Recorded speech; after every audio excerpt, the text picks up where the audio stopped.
Hey there, just trying to get going here. I turned on my broadcasting software and the camera wasn't linked up or working, so I had to reboot the system. It's the only way I've been able to figure out how to get the camera to kick on. So we're mystery song number 8, and let's see. This is what I want. Okay. Anybody out there? Let's see what we got. I got one. Oh, nope, went away. One viewer. It takes a minute for you all to show up. Hey, Holly, how's it going? Oh, I got to open up that. And so I created it wasn't a big deal. I just created a Logic session with the sound I need for today. And then I had to reboot my system. So it's like, oh, man, I got to do it again.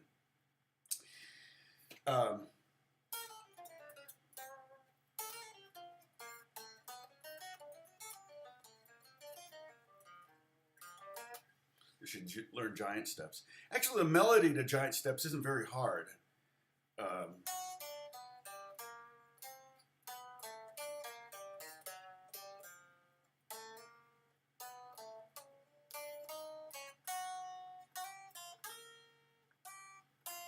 Is that it?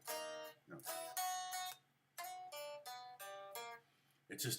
It's bum bum bum da, da, da, da, it's that fast. All right.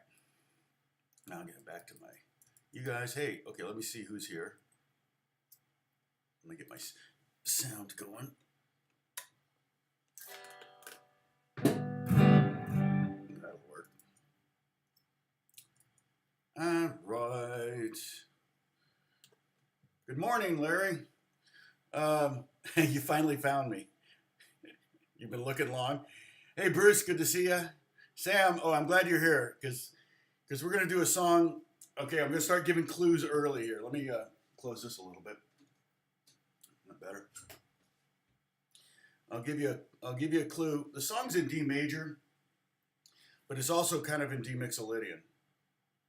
And it's also in B Harmonic Minor. So it's this song. Oh, Joseph is already buying me coffee. Thank you, Joseph. I appreciate it.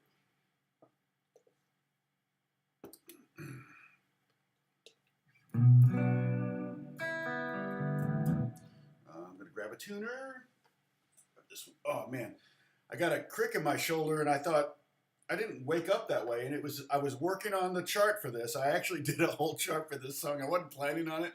And then I got up early and I sat down at my laptop and I go, well, let me just write out little snippets and then it's a very redundant song. That's a clue too. It's electric, but it's totally playable on acoustic. It uses open chords, which is another clue. None of those are going to be good guessing clues. I just kept working on it and finished it. So I'll drag that over as soon as it's revealed to the Discord. So I pinned the Discord link there. Join the Discord if you're not. Larry, if you're not a member of the Discord, just join that. If you don't know what Discord is, it's yet another social media thing to keep track of. It's more of like a social media meets a forum. It's kind of like and it was probably originally started for gamers, is my speculation. And it was a way to talk about games and stuff. So, and we've got, how many do we have? Was Dennis here? I think it says 400 and something members up there. That's pretty huge.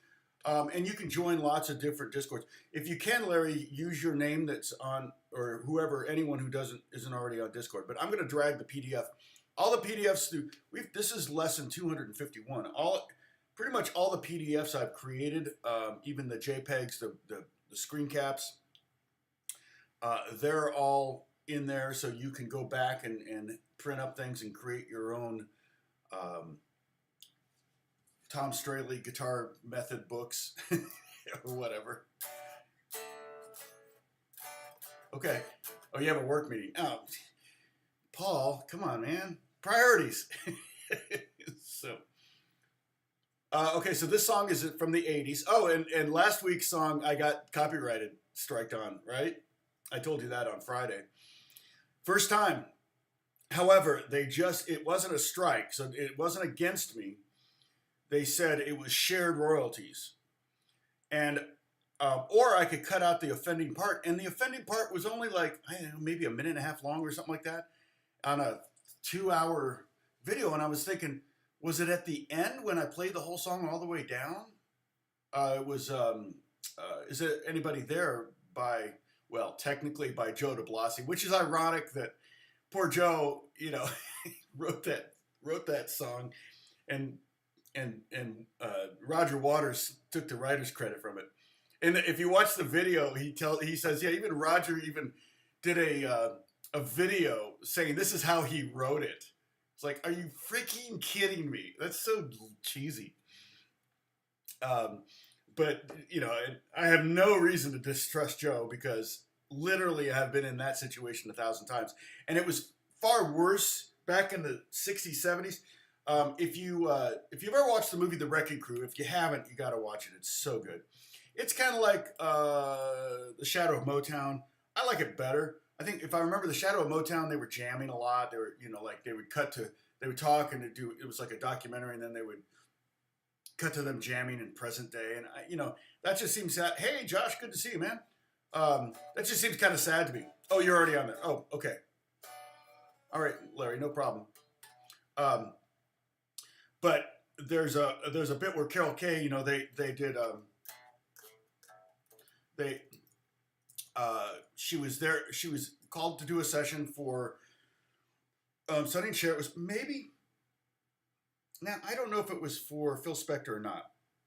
I don't know if The Beat Goes On was produced by Phil Spector, but they wrote, and Carol's like, well, that's lame. So she came up with,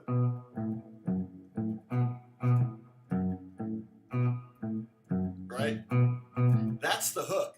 That's worth $1 million right there. And she got whatever the $70 session fee was, and that was it. So it's like, dang it. Today, because the way music is created, particularly pop music is created, everybody's kind of donating their time because they're all trying to get a hit, myself included. So everybody's getting a piece of the pie and nobody's getting paid anything. If you get paid something, a lot of times you're saying, well, then you didn't write it. Or you didn't have any contributing thing if you get like a session fee or something like that. And I've gotten those before. But yeah, 103,000. Our trajectory is not much different. Our trajectory is still around, you know, between like 800 and 1,000 a month.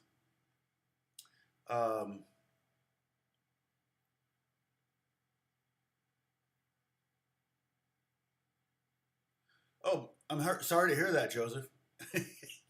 Your wife's cheating on you? That's a drag. Why am I laughing? No, because I know he's quoting a lyric. Oh, that's a true thing that happened to you. Oh, bummer. Well, okay. That's why blues singers, see, I don't know why that kind of thing happens so much to blues singers. Country singers always seem to lose their trucks, but blues singers always have cheating wives. I'm like, blues singers either need to change professions or learn to pick better as a group. Hey, Renee, good to see you. And for some reason, Renee, I always think you're in Italy, and I don't know why. Is that right? Am I right? I forget. So like I said, this song is in D major, the mystery song, but it also goes to D Mixolydian, and it also goes to B Harmonic Minor. This is all for Sam's benefit. But D major would be...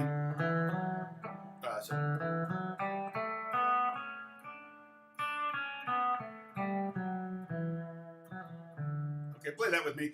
On the D string, open 2, 4, and then open G string. We're playing it in just open position. Second fret is A, open B. Oh, okay, good. Oh, good. I wasn't really that worried. That's why I was laughing. And then on the B string, 0, 2, 3. Okay, and then backwards 3, 2, 0, 2, 0, 4, 2, 0. And that's a D major scale. The do, re, mi.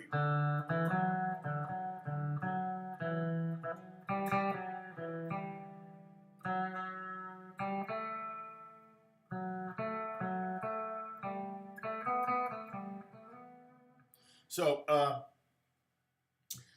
that's D major. D Mixolydian is the same scale, except when you get to the 7th note, which was C sharp, we're going to go to C natural. So it sounds like this. It's great over a D7 or a blues kind of thing.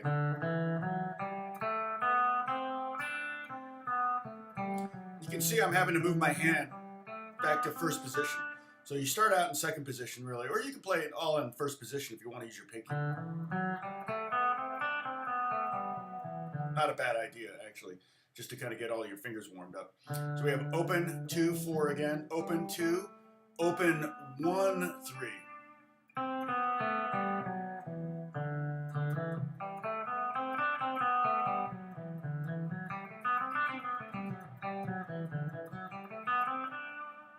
Sweden and from Denmark. Okay. Dang it. Why do I always think it's Italy? And Renee, it's like, Renee sounds like a French name, but like Denmark and France, you know, it's Europe.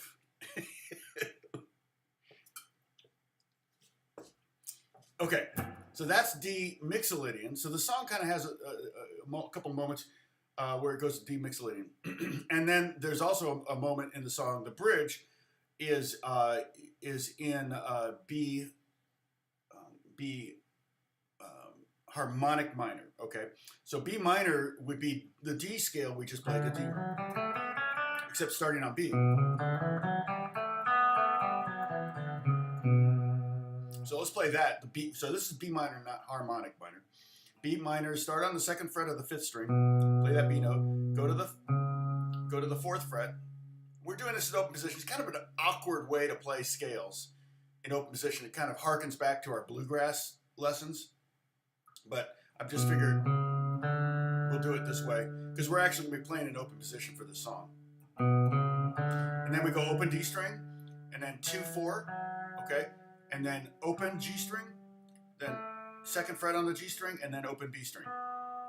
That's B minor. So it's 2, 4, and then on the D string 0, 2, 4, and then on the G string 0, 2, and then just open. And backwards. Hey, Sco, what's going on?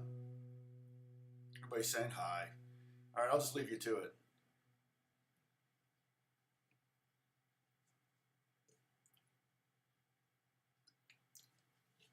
Okay, so the harmonic minor, what we do is we take that 7th note in the scale, which was the A, which was the 2nd fret on the G string. We raise it up. Okay, it creates much stronger leading tone.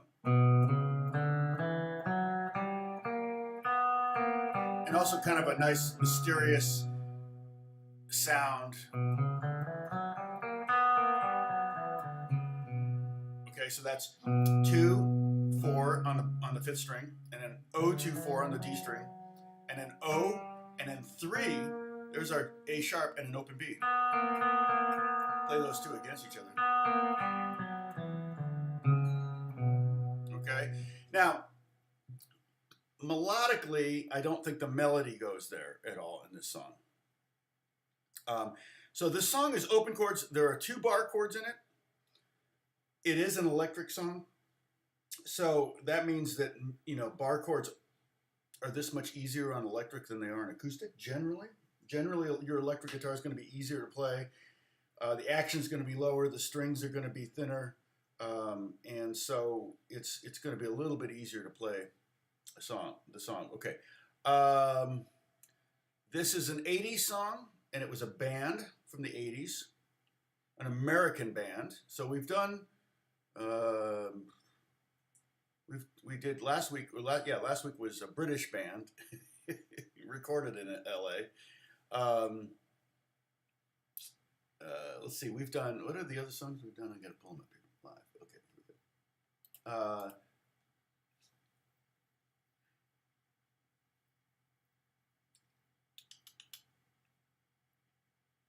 Oh, yeah, David Bowie. So that was a British artist, and that was 70s. Um, British band, Roxanne. Oh wait, I didn't change the hashtags on this. On this, what was it? Oh, we did Hotel California. That was an American band. That was our acoustic song. So yeah, we kind of mixed it up a little bit. A lot of 70s.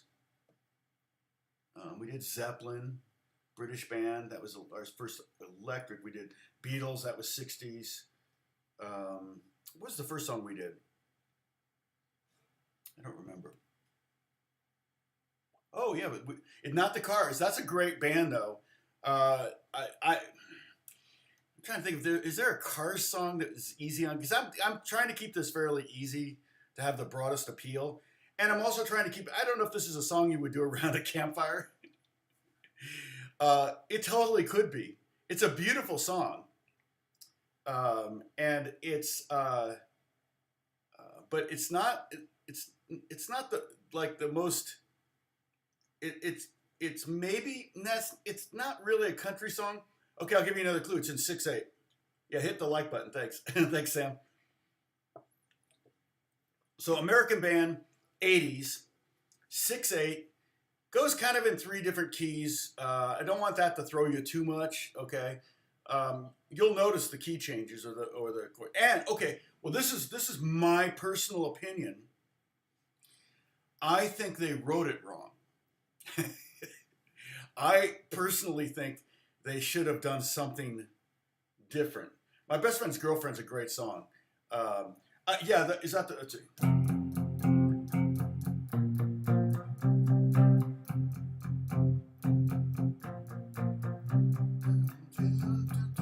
That's a pretty easy song. It's just the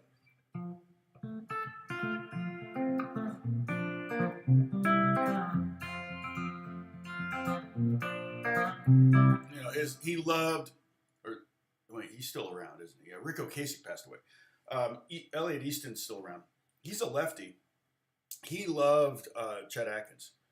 You know, just a huge Chet Atkins fan. Yeah, that's it. Oh, the that sounds like a Roy Orbison scale, the harmonic minor. Maybe. Yeah, he definitely did a lot of minor. He did do songs in minor keys, didn't he? All right, let's see. Yeah, I'm Drive's a good song. Yeah, yeah. You might think I'm crazy. Yeah. Yeah, Cars might make an appearance. I don't know. I think I know what I'm going to teach next week. In fact, I may already have tab for it somewhere because I taught it to my daughter last year. So not U2. No, it's an American band. Oh, but U2 would be a good one. Oh, Holly guessed it. REM is the band from the 80s that we're going to do a song. Okay, it's in 6/8.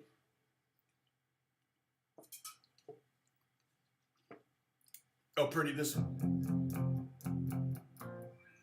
So, Holly, what song is it?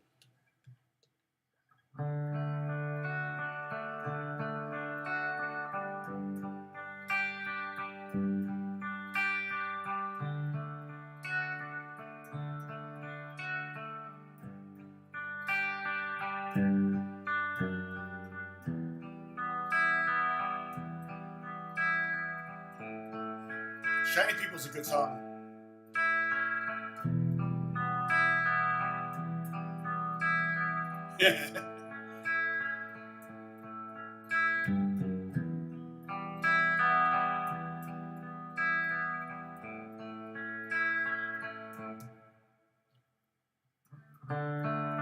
Midnight Swim's one of my favorite REM songs. I really liked REM a lot. Everybody Hurts. It's such a great song. And it's actually really pretty simple. We can there's a couple little things in there that are to make it sound right. You've got to do, and it's interesting. So I'll start right from the top here. The very opening part. I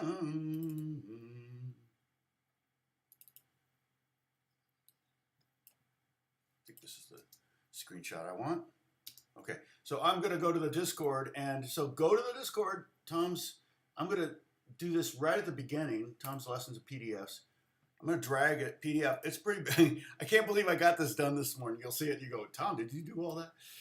It's a lot of copy and pasting. I hope I didn't make any mistakes. I was working. And that's why I think I hurt my shoulder. I was just kind of sitting there on my laptop. And it's like, so I just took some ibuprofen.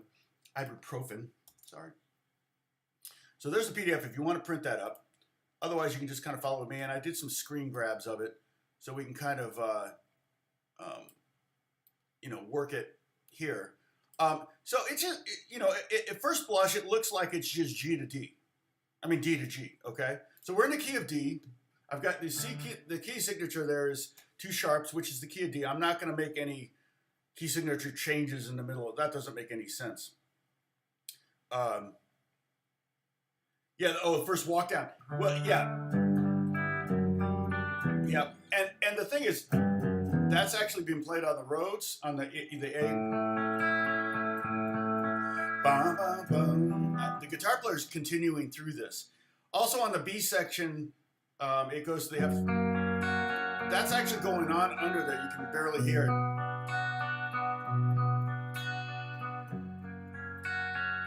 You can hear that in the B section, but that's the B harmonic minor. It goes to a C chord.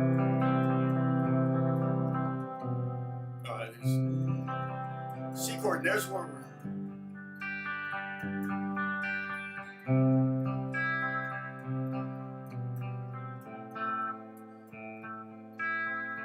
And that's where I think they messed up on coming out of the bridge, but I'll explain that later. Okay, so the thing to make this song a little bit more legitimate, I think, was I don't want to say accidental, but it was, remember we talked about piano, you can hit a chord and then put the pedal down and the chord will ring out until, let's see, I can back up a little bit, until you get your hands over the next chord and you put your hands down at the same time you lift the pedal up and the chord magically changes from D to G like that. And piano players, it's easy to do. On guitar, you can't instantly be in 2 places at once. You can't like be hovering over G while you're still playing D, all right? But if you'll notice the tab on this, or the music, you can look at the music. I put them both there because I really kind of want you to try to look at the music when you play it. Here's what you can do. You can use the tab to learn it, but when you're playing it, stare at the music.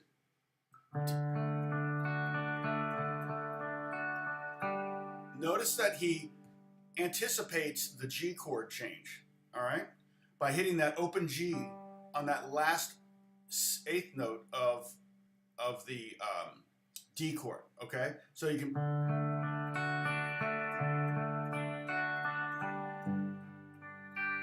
In other words, you're kind of getting ready to go to the G chord. And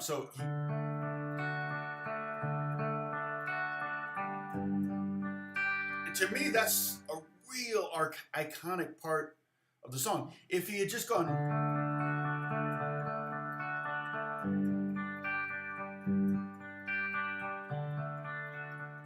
totally fine. But something about that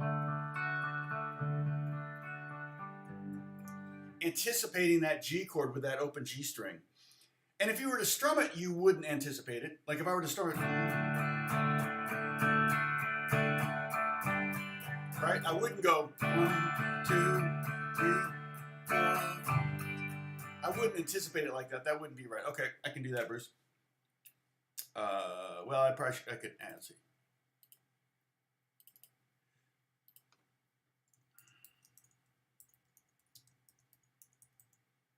All right, so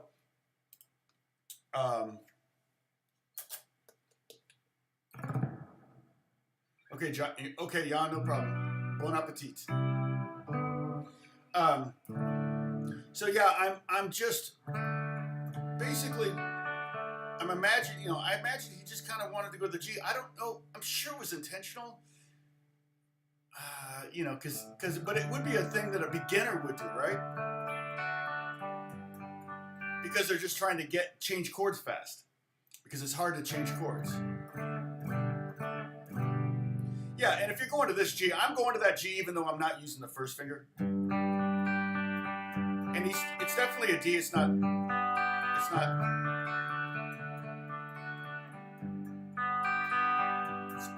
that. It's the kind of a G5 almost. Really, there's no third in there. Yeah, you can keep your ring finger totally planted. You almost have to think about that G.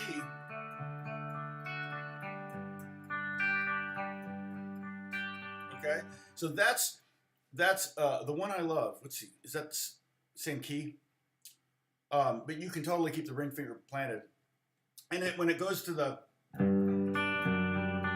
it does that. Okay, and Holly, that's probably the first walk down you could do.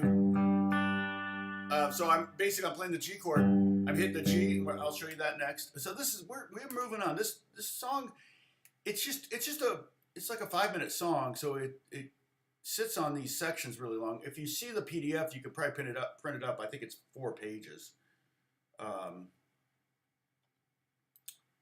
I'll leave this up here for a second, and I'll grab the walk down. Oh, I think what I did with the walk down is I included the chords after it. So here's the walk down plus the chords after it.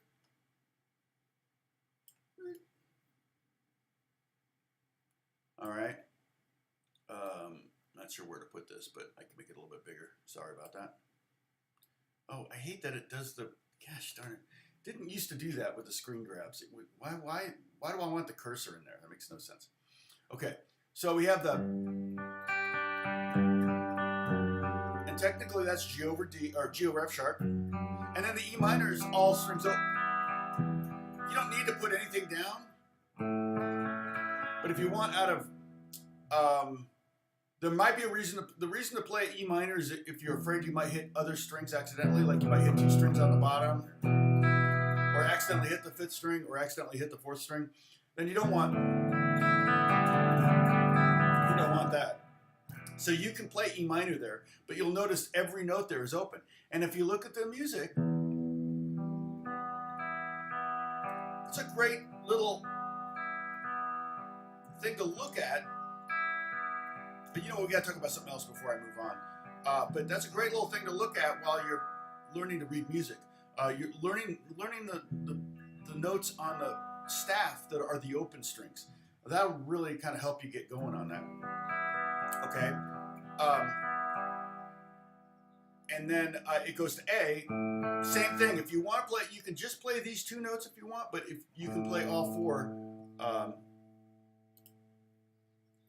Yeah, it's such a pretty little moment too, you know. And then let's talk about the picking of it, because there's a couple things. So we'll go back to the original thing. I'm doing what's called you could almost call it sweep picking, but it's sweep picking in slow motion. But it's, and Sam knows, it's economy picking. So what I'm doing is I'm picking in the direction of the next string always. All right. So on the very first note, I'm playing a D, and I'm going to the next string, the G string. So I'm going to pluck down on the D. After the G string is the B string, so I'm going to pluck the G string down. After the B string is the E string, so I'm going to pluck the. So I'm going to go down, down, down. Now when you're doing economy picking and you're kind of doing an arpeggio like this, you're always going to pick the top string up, and you're always going to pick the bottom string down, because there's no reason to pick the top string down, because there's no string below it when you're doing economy picking. And basically what it does is gives you minimum movement. Now, it might be a great exercise to practice your alternating picking on this. Actually, it would be a really good exercise and really hard, but not what he did. So I'm down, down, down, up, up, up, because I'm going, when I'm on the first string, I'm going to the second string. When I'm on the second string, I'm going to the third string. When I'm on the third string, I'm going to the fourth string. And now at the fourth string, I'm coming back down.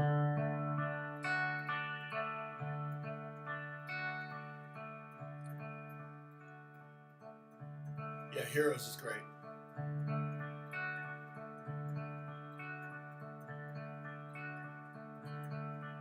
So you can just practice that. Now, it gets a little more difficult when you do the G, because you got to skip strings.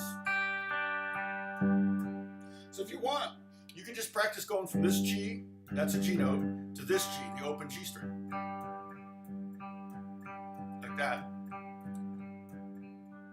You don't actually have to go that fast. But you can take a little piece like that and practice that.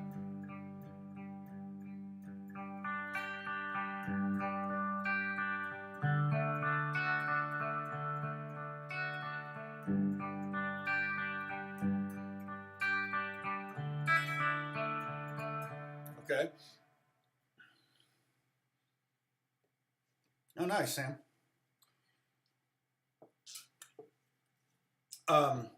Okay, so that's a little bit of a lesson on the right-hand aspect of this song. So he's using economy picking, again, which always just means you're picking in the direction of the next string. It ends up looking like you're almost sweeping down, up, like that. So it creates a really nice kind of a wave flow to it, all right? If I were to do alternating picking, if you played it really clean, see.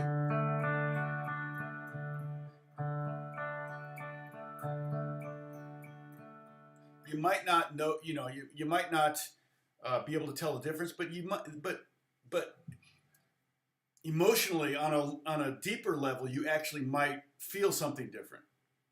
I know that's weird to say, but I feel like that's the case. Yeah.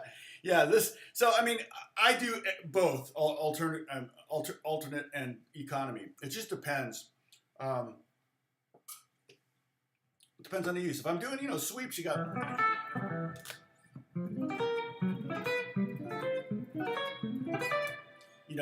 You got to do some. You're gonna play something super fast. The fastest way to do them is to do sweep picking or to do kind of economy motions. I'll do.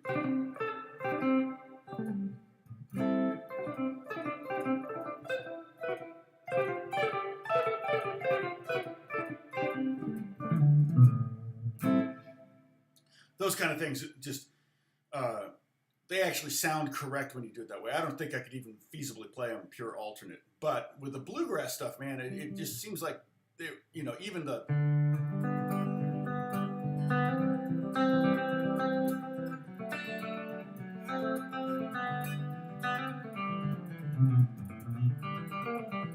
I think part of the reason why you almost do alternate picking exclusively with bluegrass is because you're almost playing non-stop. So you just want to keep that flow going. I mean, you could totally put a pause in there,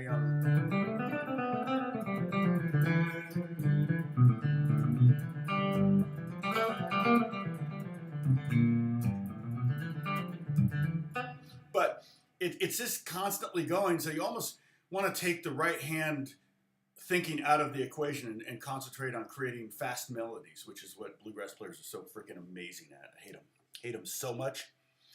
Catherine, good to see you.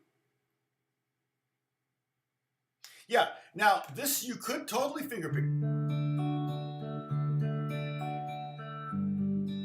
100%.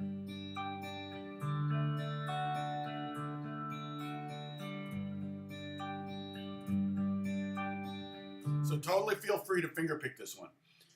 and the nice thing about fingerpicking is you have you're less likely to hit the wrong string. Like when you go to the G, you don't need to put your first finger down. Or when you go to the E minor, you maybe will just like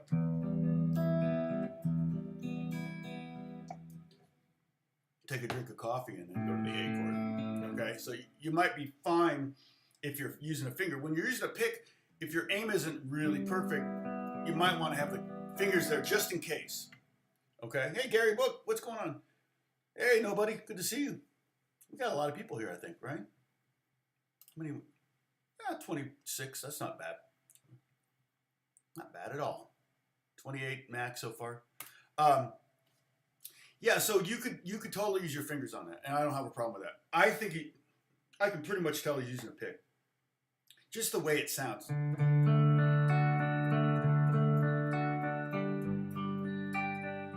And remember to take that first finger off on that D chord at the very end, going into the G chord.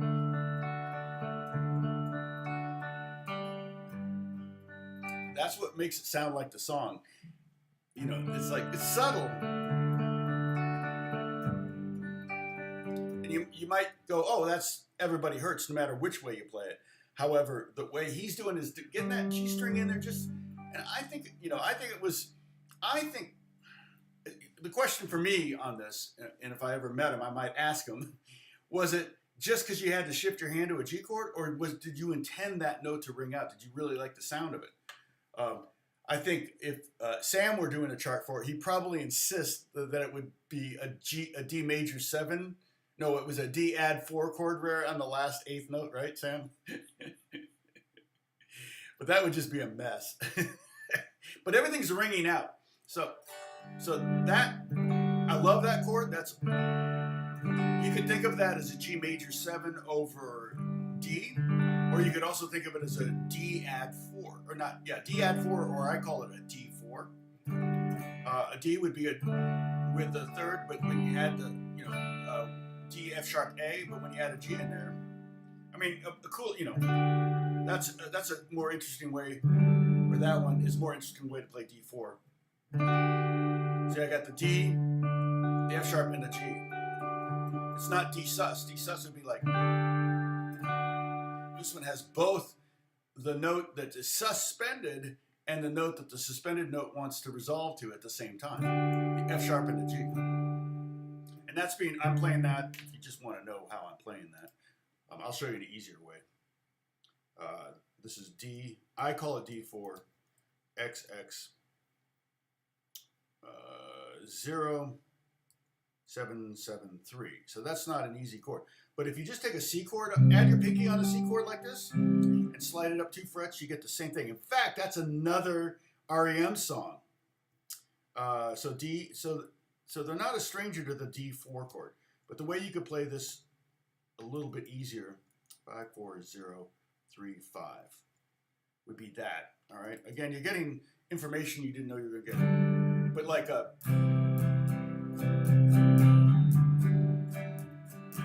Man on the Moon.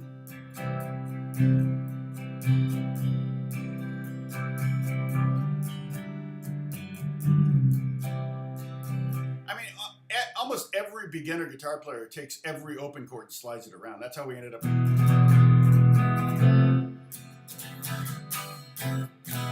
we ended up with stuff like that. Or even like, that'd be a great song to learn.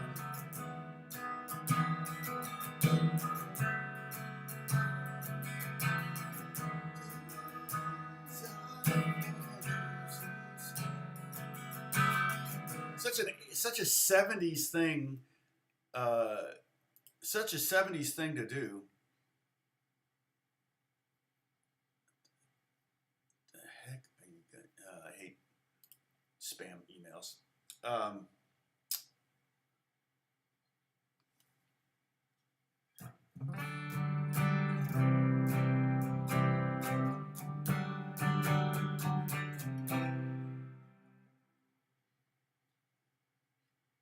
Yep, Man on the Moon's a cool song. It was an interesting movie too. So then there's the walk down. Okay, and here's one thing you've got to notice. I listened to this because I was like, okay, how did he do it? So the G chord, right? In that, we do this a million times. When he does the walk down, he hits the bottom string, okay? Then he hits the D string for the first time on the G chord, and then the open G string. So, then he goes, he does that, which I love the sound of that chord. It's just a beautiful, it's like, wow, it's a minor ninth. It's just, that F sharp to the G is a minor ninth. Which by itself sounds really dissonant, but when you put the fifth in there, it sounds beautiful. It's the same thing with any major 7 chord. Play C, like a C major 7th interval. It's kind of dissonant. If I play it with the 3rd and the 5th in there, it's pretty. It's amazing that interval is in that chord, but it doesn't sound nearly as dissonant. especially same with if I do that, playing F sharp and G. It's a minor second. That sounds distant, but when I put it in that D4 chord, it sounds beautiful. If I put it in the E minor ninth chord, it sounds gorgeous. But by itself, it's like, no. There, it's like, yeah. Yeah, baby. Oh, behave. All right. A little bit like End of the World. So so when you go to the walk down thing, you can start to take off your fingers, and the next chord is the E minor with the bottom string and the top 3 strings.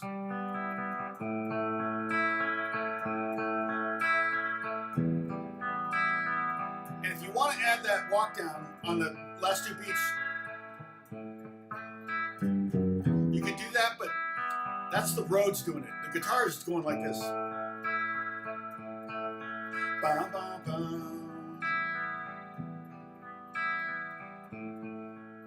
The guitar's just playing straight through. Ba, ba, ba. Okay? So you don't actually, that was being played by the Rhodes. When they both hit the E minor or the E note at the bottom, it sounds like the same instrument, but it's 2 different instruments. Yeah, that's a great album, Timothy. Yeah, it's that was the one that had Radio Free Europe on it, right? Is it Radio Free Europe or Radio Free America? Radio Free Europe. That was the first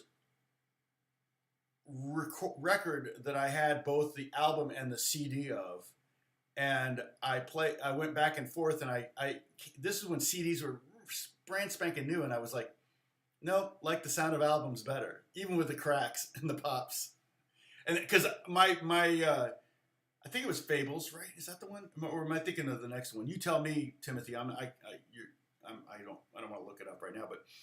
Whatever record that was. No, Murmur. No, it was Murmur that, it was Murmur that had. So I'm thinking of the next record. Murmur, I had both, the first time I ever had both the CD and the DVD. I mean, the CD and the album. And my Murmur copy was practically virgin. It was a really good vinyl. You know, if I were to compare one of my Beatles albums with the CD would win. Because my Beatles albums were worn out and they were just like, yes, yeah, and the walk downs, just really something about walk downs, and we could even do a whole lesson on them. I will use I kind of learned this from my friend Paul Balash, who's a worship leader, but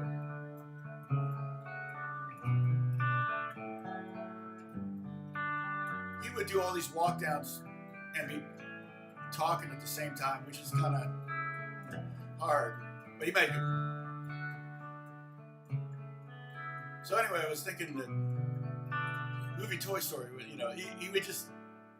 he was able to talk and play at the same time because he'd worked out those descending scales in a lot of different keys, or descending progressions in a lot of different keys, so he could use it. He would basically what's called underscore himself, which is hard to do because you're trying to do left brain and right brain kind of thing. So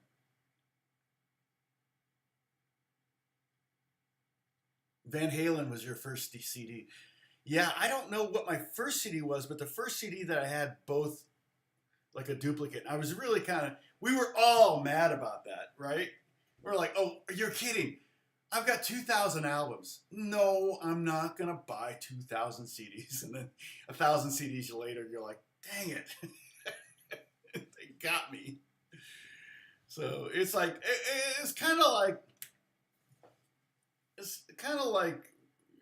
why Napster happened. It is like, I think after CDs hit, I think they were probably on the verge of coming out with a new technology that was going to be better than CDs or something. And then Napster happened, and they were like, nope, we're screwed. So it was actually, Napster was part of it, but the other part of it was the converters the MP3 creators. And that was, I had that thing. I downloaded that thing because, not because I was turning my records into, my CDs into MP3s, but I was needing to send MP3s through the mail of songs that I was working on or whatever, because you couldn't, through email, because you couldn't attach a WAV or an AIF file. It was too big. So you need to attach something smaller. So that's why I had that. I forget what it was called, but it's the software that eventually became iTunes. Apple bought it and then they turned it into iTunes. Yeah. So so that anyway. So then we're.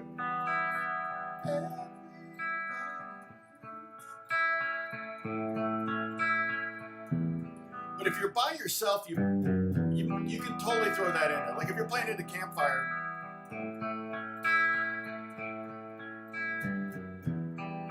you can totally throw that line in there. But I don't think the guitar does that. Okay. All right. So let me see. I'm going to delete these. I think I can do it this way. Let me do it this way. I'm just trying not to delete my video. Stupid camera wasn't working when I logged in. That's why I was late this morning. The camera didn't do its thing. All right, I could change the name and the title. Let's see, what's this one? Okay, well, this is just, all this is the end of that B section. And I'm not even sure how to categorize this song because it goes from this, but basically, just kill everything. Don't let it ring out. Don't go. I think it's. It's dramatic to have it just cut off like that. So that's at the end of that B section, and then it goes back to this.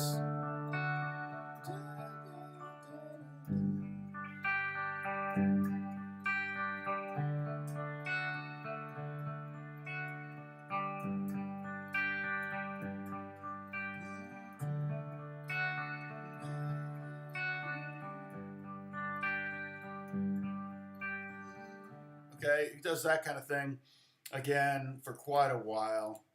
Let me delete this. So we don't really need that. Let me pull up the PDF because I can get the roadmap. I did the whole. I think I did it right. I know how to do codas and all that crap, but Tacoda, yeah. So yeah. So. It goes through that, then it goes more D, G, D, G, and then it goes back to the top, D, G, D, G, G. Does the walk down, E minor, A, and then, oh. Yeah, let's see, I think I made a mistake. Okay, hold on a second.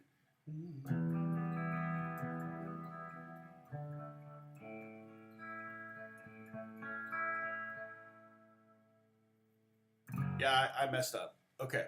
So I should have copied. So if you look at the top of page 3, so I'll fix this and rebounce this, okay? I'll fix it, delete the one that's there and rebounce. I apologize if you already printed it out, but you can just, instead of playing a D chord on that second ending, okay, play an A chord. It goes from the A to the F sharp. Apologize. And I'll do that hopefully as soon as I'm off air. So it goes, the.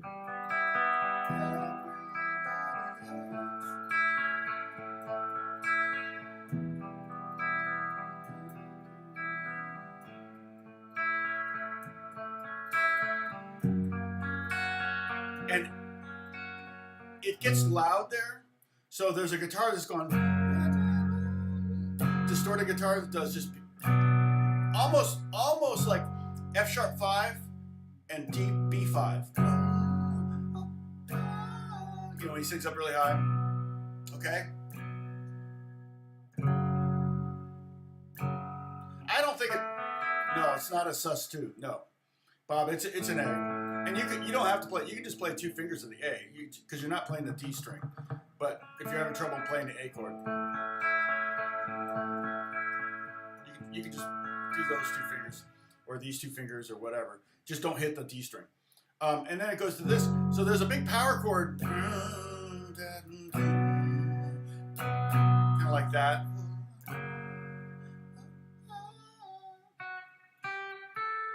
See, he's singing an A note, even though I think it's definitely an F sharp major chord. It's not. No, he's singing an A with the A sharp playing in the chord, which is interesting. But you can just do the same pattern.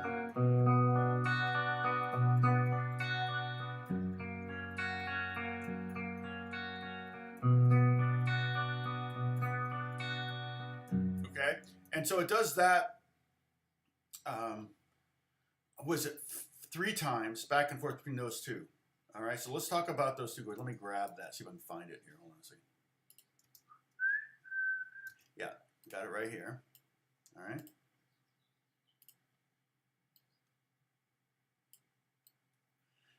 So this is what I would call the bridge.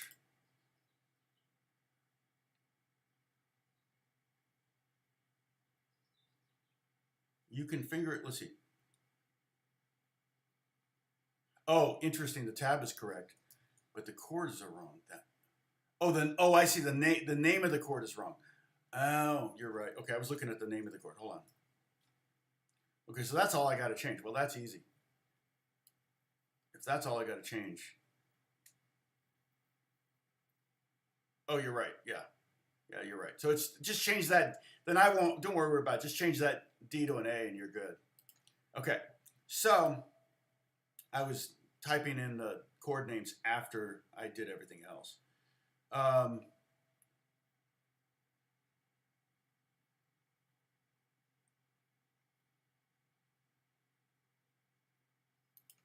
So the yeah, if you you play A2, yeah, exactly, Sam. Okay, so like if A2 is easier for you, just move it down 2 strings, but just don't hit that D string. So it's not, because a lot of us have trouble playing the A chord because it's not a lot of real estate for 3 fingers. I can't play. It's hard for me to play with these 2 fingers. I could do a video on all the different ways to finger A. Okay, I mean, because I could think of 5 ways right here. Here's one using these 3 fingers. You could use these 3 fingers.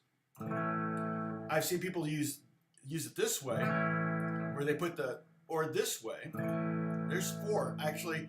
Flamenco players play it like this, with a bar and 2 strings with the first finger and adding the second finger there. And then some people can bar like that, or some people will just bar it and not play the E string. I mean, how many ways is that? 6 or 7 ways? So yeah, it's clearly a problem for a lot of people because they've come up with so many ways to play that stupid chord. D is not a problem. D7's easy, but A has always been kind of one of those things where I gotta squeeze all those fingers there. That's too hard. So I see a lot of people do that, and some people do that because it's going to the E. It's kind of, I think I saw Johnny Cash do that,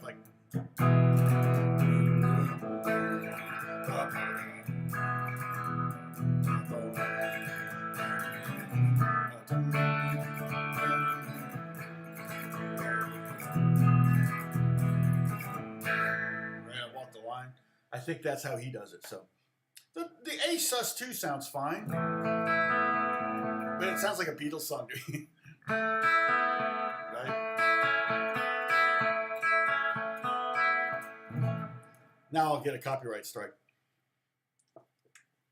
Okay, so let's talk about, we got to talk about bar chords. Again, this one, because of what strings we're picking, we don't necessarily need to put all the fingers down. The F sharps is maybe micro, like a micro, I can't think of the word I'm looking for. Slightly easier than F, just because it's closer to your body. The frets are a little skosh smaller. Skoshi is little in Japan. I always thought skosh was skosh smaller, a little smaller. I always thought it was a Yiddish term, and it may be, but it may be funny that skosh and skoshi are have the same meaning in 2 totally different languages. But the yeah, and the other thing is the string's a little bit easier to push down because you're a little further from the nut. The further you get from the nut, the less you have to fight it, right? And consequently, you could maybe make the argument that the closer you get to the bridge, the harder it is to push down too. So the easiest place on the neck maybe to push down the string with the least resistance is the 12th fret. But it really feels about the same anywhere past the 5th, 3rd fret or so. But second fret's not bad. So I'm barring to all 6 strings on the 2nd fret, and then I'm playing an E shape in front of it. So I'm playing 2, 4, 4, 3, 2, 2. Okay, that's F sharp.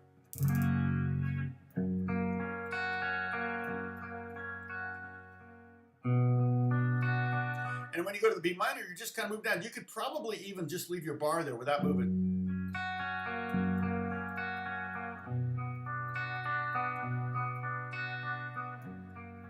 I feel like moving it though, so that F sharp doesn't ring out.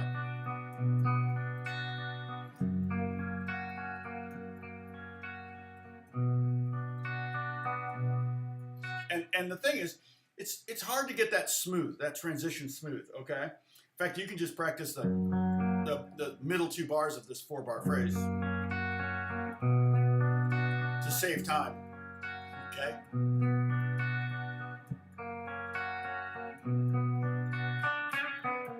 But here's where we are at that harmonic minor.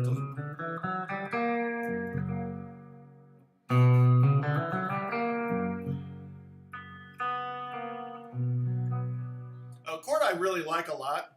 Mike Miller, who's a really, really good guitar player, toured for years with Gino Vanelli.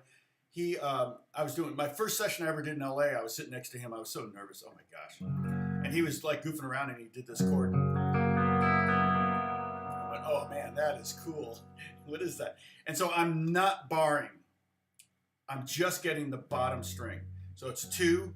So I would call this an F sharp. Oops. Wait, what am I doing here? F sharp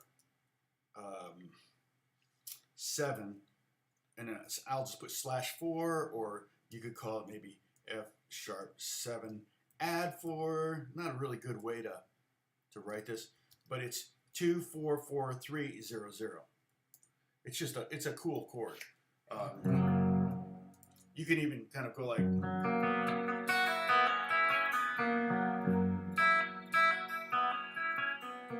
Mess around with those 2nd fret notes on the top 2 strings.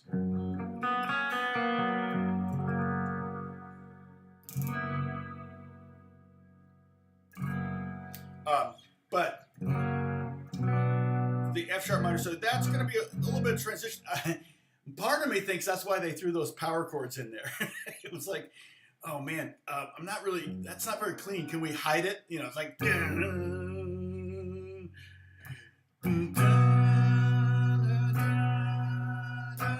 You know, it's like these big power chords.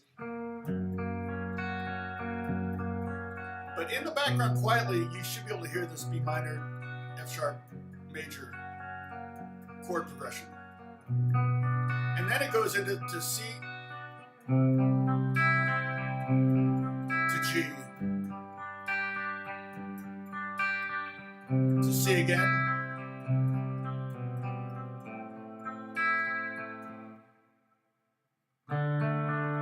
That's the point where I think they messed up. Now, I haven't had more hits than REM, but I definitely think they missed an opportunity there, and I'm going to show it to you in a second. Okay, so we got the F sharp minor. Again, the PDF is, except for that 1 bar, it should be an A instead of a D. Instead of that, so let me see if I can find the thing I'm looking for here. Hold on a second. Let's see, where am I? I think I got that one. What's this one? Okay, sorry. Because it was on 2 separate lines, I couldn't really do it. Why is that stupid cursor in there? That really ticks me off. Okay, so it's C chord twice. Okay, so imagine that first bar exists in front of it. So we're gonna do C chord. I'm pretty sure that's the voicing. It's a pretty standard voicing there. 5th string, 3rd string, 2nd string, 1st string, up, up, up. So again, the picking thing, I'm doing what's called a economy picking. I'm always picking in the direction of the next string. It's the most economic way to pick for the most part in many situations, but particularly when you're doing like a finger picking thing with a pick. And he's using a pick on this, I'm pretty sure. It sounds like a pick to me. there's a lot of electric guitar players that can't play fingers, you know, can't use their fingers at all. And basically there's three types of picking. There's picking with a pick, finger picking, and there's hybrid when you're doing both. Which is country players do.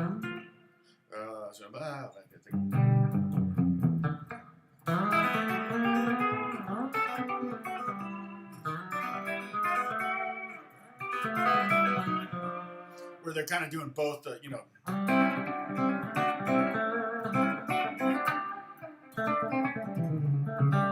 That way you have the pick in your hand for the fast line.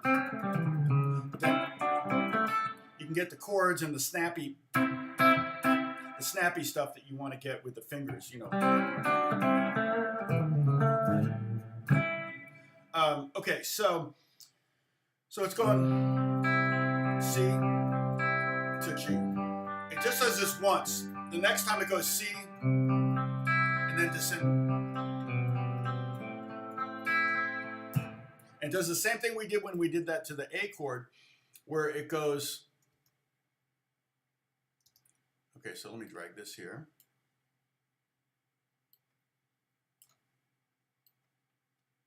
There, and then again, I had to separate these things out because they were on different lines of the music.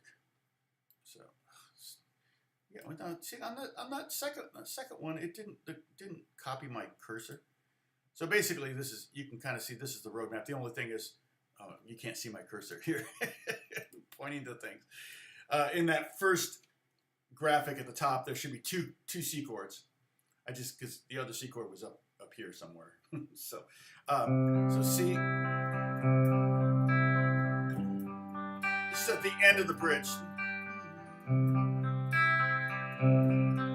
So down, down, up, down, down, up, down, down, down, up. Okay, now, like I said, here's where I think they missed an opportunity.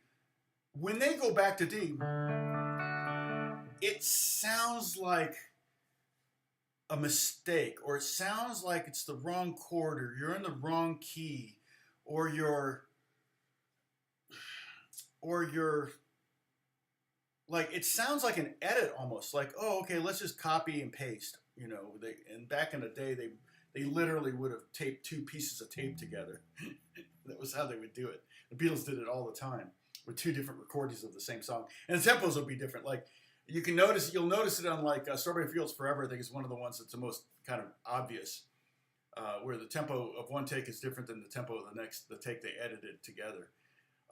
There's a YouTube channel called You Can't Unhear This, I think, or something like that, that does a lot of that stuff where they talk about the things in the background, or things, you know, that you might never have noticed, but once they point it out to you, you can't unnotice it. But I think, personally, I might have gone, if I were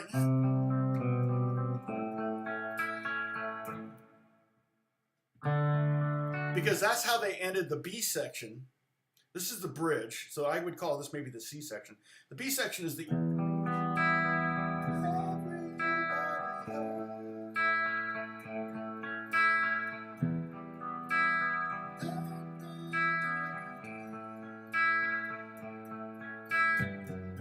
Want to add that, you can.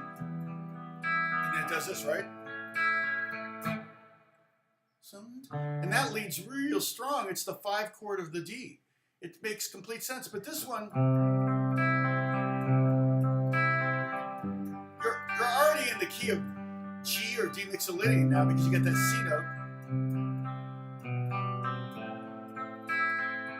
And that A minor, it's beautiful with the strings. Like, in that moment, it's very well arranged, but there's no reason why you couldn't have made the arrangement go to the A chord.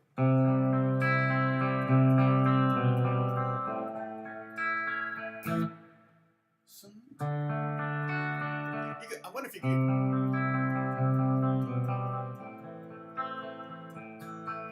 That's too hokey, but I just think...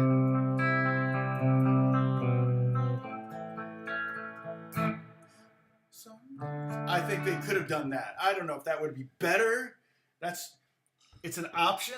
Is it better? To me, it just, when it cuts from that A minor to the D chord, it sounds like Wait, is that an edit? Is that the right key? Oh, we're back in the original key. It almost sounds like they changed keys, but they didn't. So it's because that A minor becomes a minor 5 chord, which is just not a very strong leading chord to anything. That's why you have the key of harmonic minor. Because in the key of B minor, the natural 5 chord is F sharp minor. Is a minor chord also. So if I were to do, you know,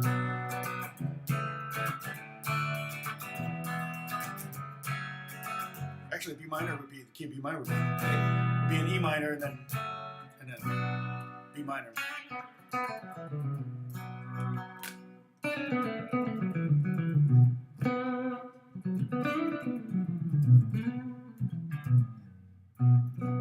So,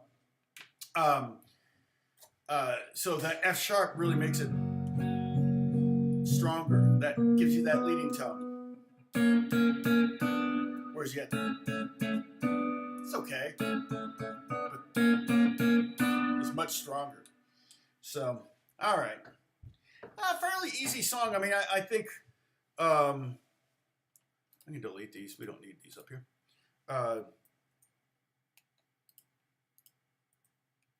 Fairly easy. The bar chord, you know, is going to be challenged for some. The 2 bar chords. The picking, the skipping strings of the picking. So again, I mean, when I was teaching privately, I would always try to do, I don't know, it was necessarily progressive lessons where every lesson was harder than the previous one. It wasn't necessarily, that wasn't the goal. The goal was to teach something new with every lesson. And make sure that there was something that the student was getting, and if they practiced and got the song down and could do it the next week for me, then they had a skill they didn't have the week before. There were some students that just kind of wanted to learn the same type of song every week, so they weren't really learning a whole lot of new songs, probably, or new techniques. Probably what I should have taught those students is how to pick out songs on their own with their ear, which I did also do that. That's a difficult thing to teach, but when I taught beginner lessons, when someone was kind of wanting to learn the same style of music, the same, you know, like say they just want to learn all the Bob Dylan tunes. Well, it's like once you learn 5 Bob Dylan tunes, you have pretty much, you can pick any random 5 Bob Dylan tunes. You're pretty much going to have all the guitar skill set you're going to need to learn any Bob Dylan song. So, you know, at that point, you would want to teach someone maybe how to fish so they could figure out the songs themselves instead of having to come to you. But then again, you never want to lose a student. It's like a psychologist, right? You're never ever going to be perfectly cured. It's like as a guitar student, you're never ever going to know as much as I know. So you're going to have to keep coming to me. That's why you've been here for 251 stupid lessons. The 1 minute, 15 second was actually done by a hired session guitarist. Oh, what are we talking about?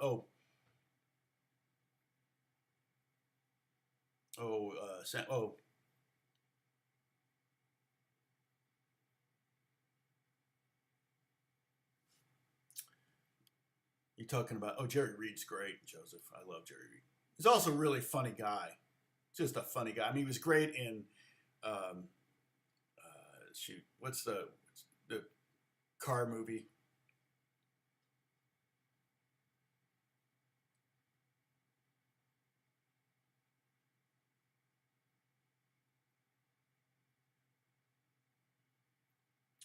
Oh, I see. You're talking. Okay, I see. You can't talking about last week's song. Yeah, I'm sorry. I was just trying to get up to speed.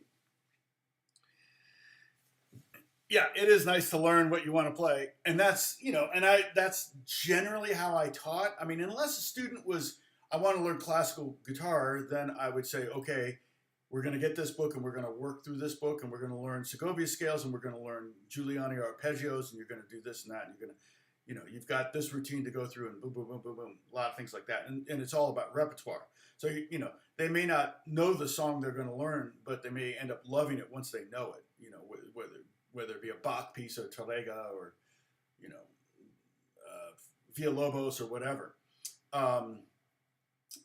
With jazz, kind of the same thing. the best way to learn jazz is to learn a lot of songs. Just to learn the changes, memorize the changes. That's real important. I'm not much of a jazz player, but I know these things. I know a lot of great jazz players. I taught, I can teach how to play over bebop and stuff like that, and play standards and all that. But, or I could when I was teaching. But you really want to learn as many songs as you can, because that's the songs are kind of the currency of jazz. And if you know chord progressions really well, like you have them memorized, it's a lot easier to solo over chord progressions that you've got memorized than chord progressions you're reading off a piece of paper, because you're soloing at that point is very reactionary. Whereas if you know the chord progression kind of inside and out, you can be thinking more melodic. And thank you, Helena. Thinking more melodically and in a more preparatory manner, I think. And so, to me, it's that's what makes jazz difficult, is I'm really bad at memorizing things. Just awful. I'm pretty good at reading, so I did bebop gigs where as long as I had a chart in front of me, I was fine. And I did a video on this. I think it was in my channel, my playlist. Let's see, was it The Business of Making Music?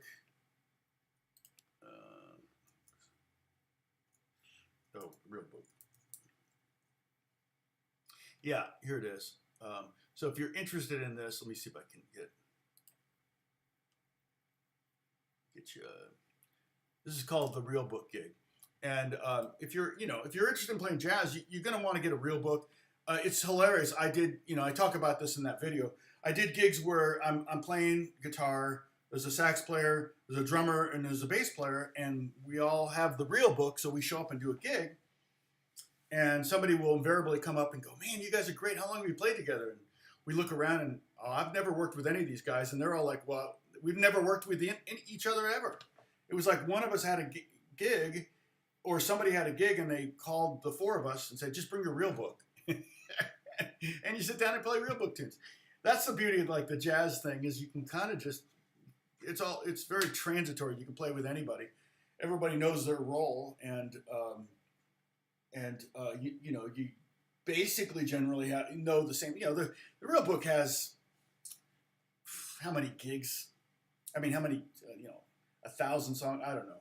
My real book has 1,000 songs because I combined 3 real books into one book. I got that idea from someone else, and I had all these real books, and I was like, I just copied them and then put them in a third book or fourth book that had all the tunes I wanted in it, all the tunes that everybody used, and I just put them in all alphabetical order. So it's like this thick, but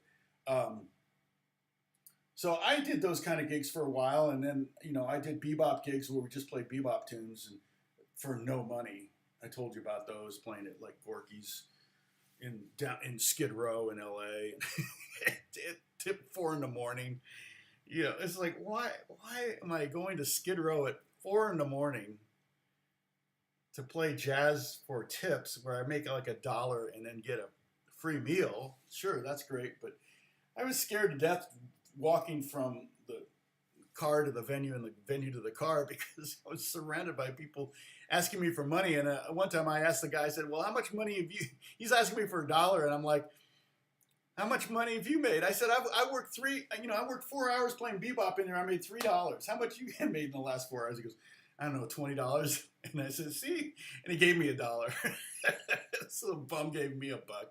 I was like, okay, I hit a new low. It's like that defined jazz music right there, pretty much in one interaction. And so I'm kind of like, all right.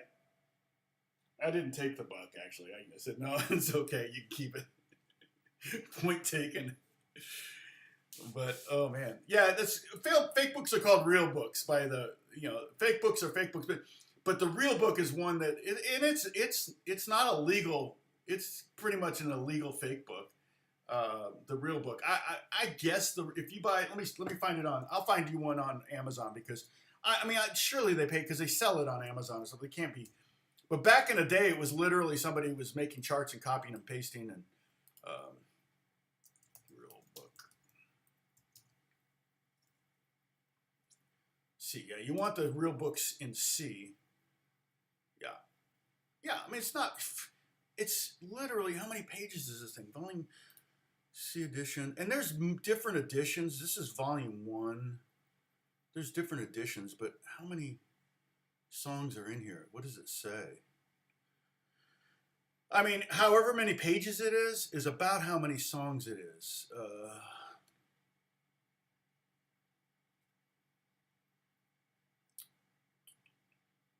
Well, I'll put a link up here. You can do a little bit of reading on it, but this is, you know, it says 6th edition. And if you buy this, I get a little love.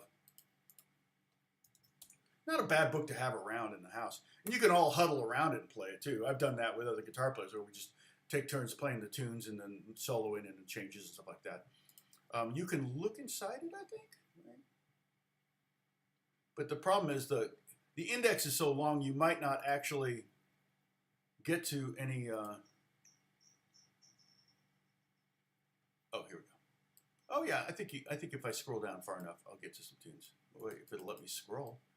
Okay, what's that? All right. Why won't you let me scroll? There we go. Yeah, the index, it's like 400 songs, 500 songs. A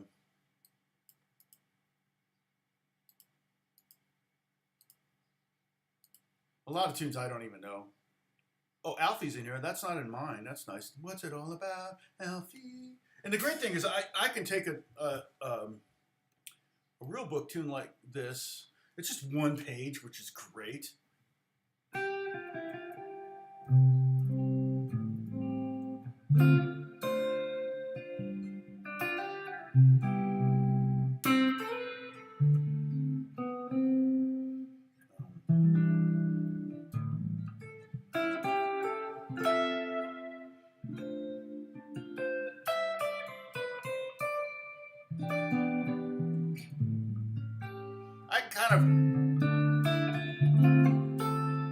Oh yeah, this is, oh man, this is so freaking, it's a great chord, isn't it? I have to,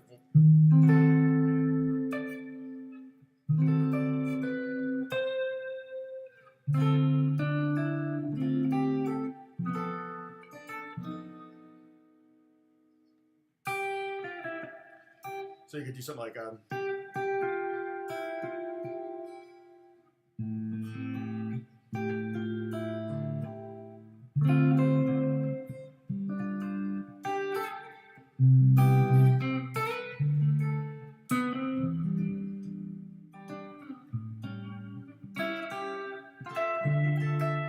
use open strings whenever you can.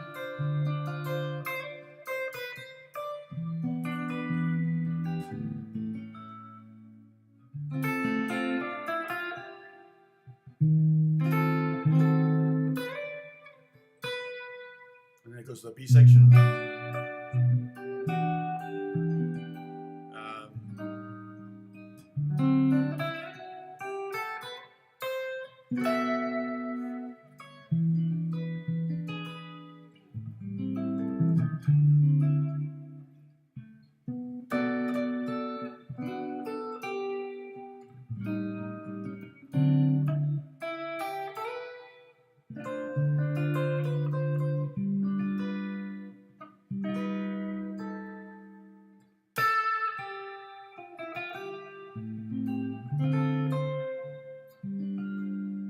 Anyway,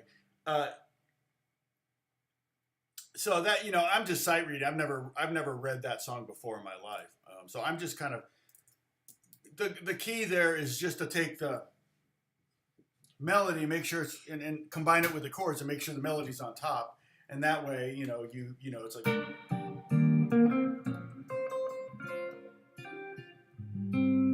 so you just, you know, if the melody,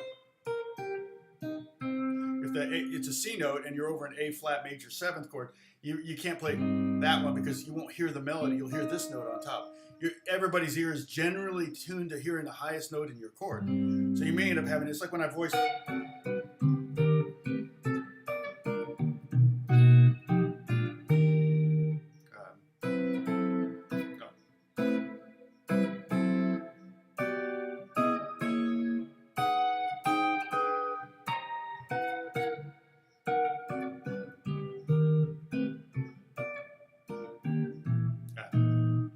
bass is crazy because B and an A, D and an G. So that's like a B flat 13 that I never play it that way. Well,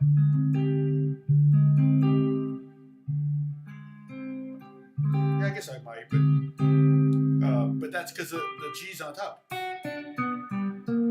Melody. So, sorry. All right. So what was I? I just play. Yeah, I played Missy. Oh, you heard. Hey, Phil. Maple over rosewood. Yeah, I mean, my main strat is maple. This is, when I bought this, it was the only, I was looking for a kind of a rock strat, and this is the only thing they had, so I bought this. I generally, I mean, I look around, see a lot of rosewood. my telly's maple. Hard to have a telly. My original telly was maple or rosewood, but I traded it for that one. So let's see, what's this? Okay. So yeah, so the real book, did I give you that link? I don't remember.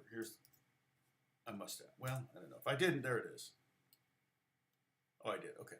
So there's a link for a real book if you want to get a real book. And so Alice in Wonderland is the next tune. That one I have played, and that one's like it's in 3/4. It's like let's see, how would I do this? Yeah, it's pretty low, but it's also it's got a big range to it. I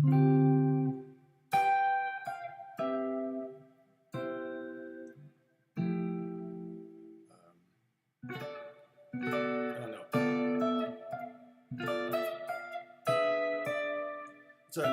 Oh, I thought it was weird. I thought Alice in Wonderland was Bill Evans. It's weird. Yeah,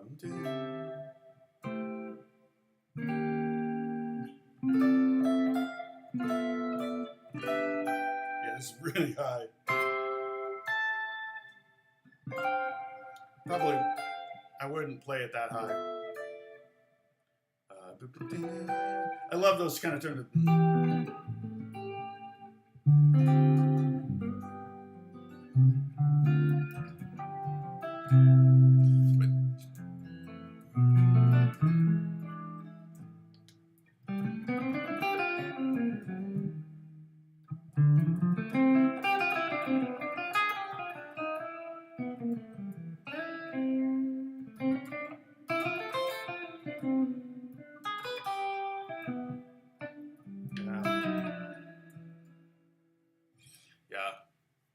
I mean, playing jazz is fun, but it just I never really super excelled at it.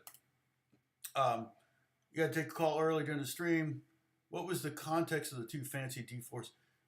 Oh, I was just talking about how Sam, when he, I was actually talking about you. So when he goes to that, from the D to the G, he takes that first finger off early. And I said Sam would write on that last beat, he'd probably write D4 or D add 4. And I'm like, yeah, you're just confusing the issue. I think he's just trying to get to the G chord, get that, maybe, you know. He doesn't need this finger for anything, really, unless he's playing G. No, he's not playing G like that, so. But yeah, that was the context. So. Hey, Jan, what's going on? Peroni's in the house. What's going on? Bought a Mexican Strat. Yeah, arrived a few days ago. Black. Nice. Yeah, Mexican Strats are great. I mean, MIM. Okay, MIM. Made in Mexico. Yep. Yeah, I mean, to be honest, my telly, I traded an American telly, American Standard telly for that one, which is a 1954 reissue made in Japan. And the Japanese, like, the Fender in the U.S. would make like these, you know, they'd make a 52 reissue and they'd make a 59 reissue. In Japan, they would do every year. Like, they were really like, oh no, the 50, you gotta do 53 and 54. Well, the only difference between a 52 and a 54 is that they used like 6 screws instead of 5 screws on the pick guard. You know, it's like that. But they're into that. They really like, no, but you got to make one because it was changed. They changed it. I'm like, okay. So that's what that is. That's a 54 reissue. And it's like, I think of all my guitars, that's probably Alex's favorite. So I may give it to him at some point just so, just so he can have it. But I don't use it that often.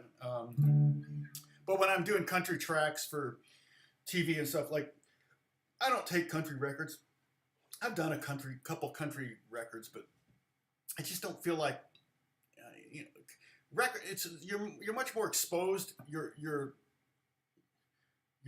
lack of expertise in a certain genre is much more exposed on a record than it is on a TV show or a movie or a game. You know, a lot of times you watch a TV show, movie, or game, you'll do it once and you'll hear that song once and it'll be underneath dialogue and other stuff. But a record you'll listen to multiple times, and if the guitar player is not a legit country player, you're gonna be like, yeah, it doesn't quite sound right. You know, the tones, the ideas, the hands, the timing, you know, the placement on the beat is different with some players, some genres. So yeah, but anyway, but it's still that's a really good telly.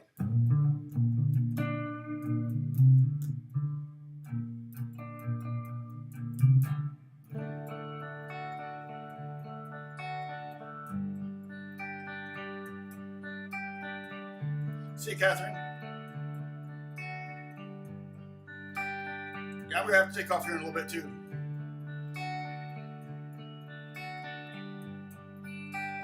You might actually have to practice and think about taking that first finger off.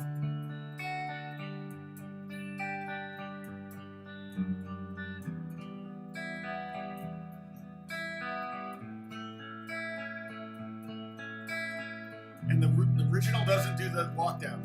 The guitar doesn't. But if you want to play by yourself, you might do that just to, if you're by yourself at a campfire or something like that. I don't know if everybody's going to want to sing Everybody Hurts at a Campfire, though. Bye Bye Miss American Pie. Now, there's a song you want to sing on a campfire, right? Bye Bye Miss American Pie. Drove my Chevy to the levee. I once saw a guy rip a set with an acoustic telly. Very impressive, huh? Yeah, was that like one of those new acoustic sonic tellies or something? Yeah, I don't know. Something about telly. I mean, they're fine. That one's kind of like needs a setup right now. It's kind of the neck's kind of jacked up. But yeah, it's classic butterscotch. I'm pulled down. I could have totally played this song on that. It would have sounded totally fine on.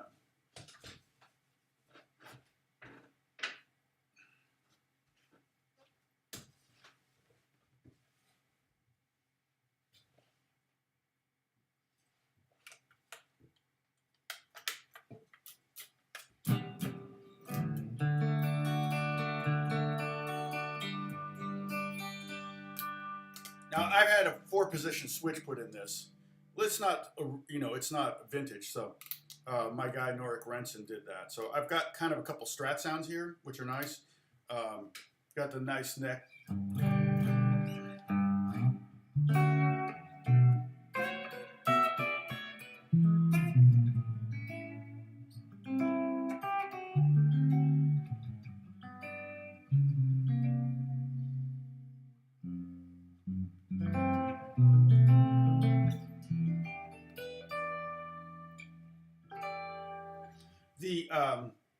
Right now I feel like the neck needs an adjustment, but yeah, and it's got the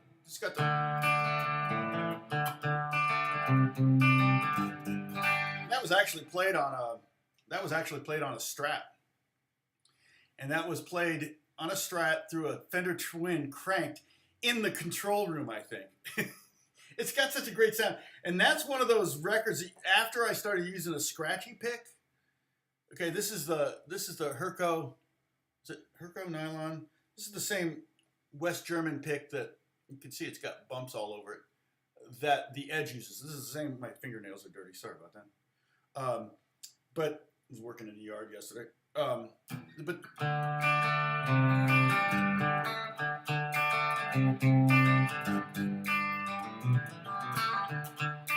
You can kind of hear the scrape of the pick on the recording. And part of it, a super clean sound, you're going to hear that a lot more. You're going to hear that interaction between the pick and the string. And then if you use a scratchy pick like this, a lot of players will do. I kind of like these. I use the gravity picks. These are like kind of the standard. I think they're called standard 1.5s, but with a non-buffed edge. I like the edge when they're new. I kind of wear them out, but when they're new, the edges kind of have a little bit of this sound on it. So I get a little bit more of a pick sound when I play with these. Not really hearing it right now because this is worn out. The old picks I used for decades was the Dunlop, which is what Alex uses.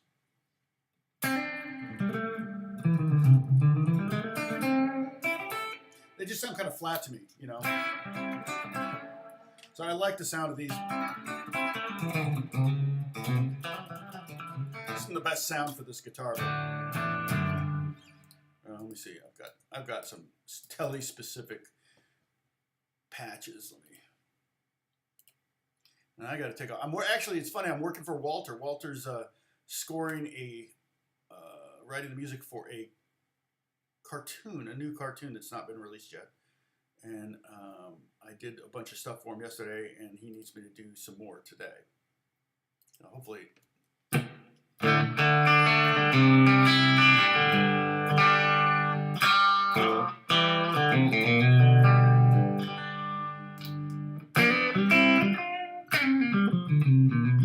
Probably too loud for the room. Sorry about that.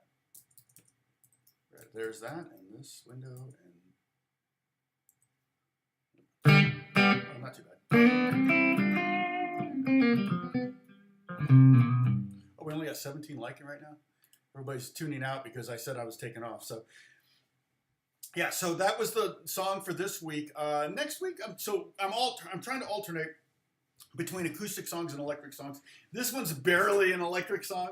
It's literally, you know, it's almost like he's trying to get an acoustic sound out of his electric guitar, right? But that was very much REM's sound. And probably he's playing, if I'm not mistaken, he tended to play Rickenbackers. I have a Ricky 12 string. I don't have a Ricky 6 string. Alex has a Ricky 6 that he's swapped with a friend with his, funny, he swapped what is it? He swapped his Gretsch for a Ricky. So one Beatle guitar to another. Yeah, the fretboard's great. I mean, it's original frets still. It's got a lot of grunge on there.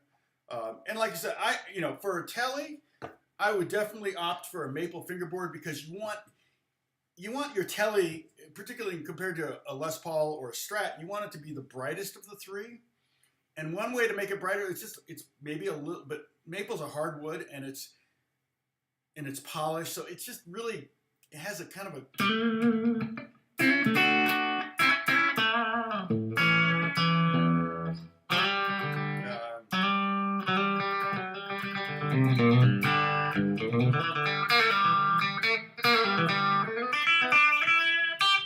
I can't think of, I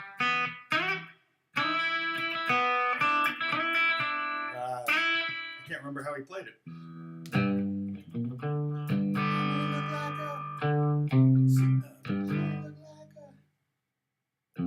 Boy, what am I doing? I can't remember. It's Country Boy by Albert Lee.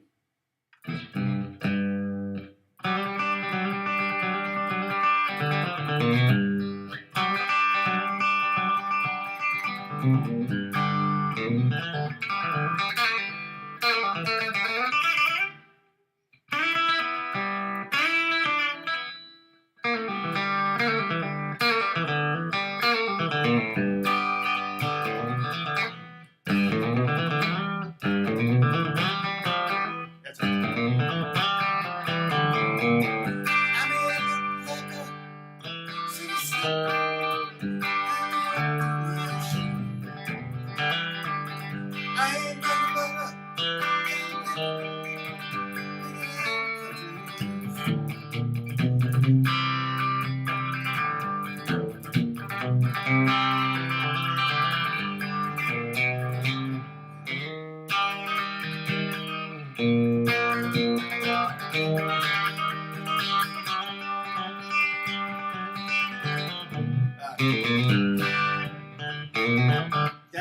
forever since I did this. I used to have it down. In fact, I was really into that, you know, like Albert Lee and the Helicasters and stuff.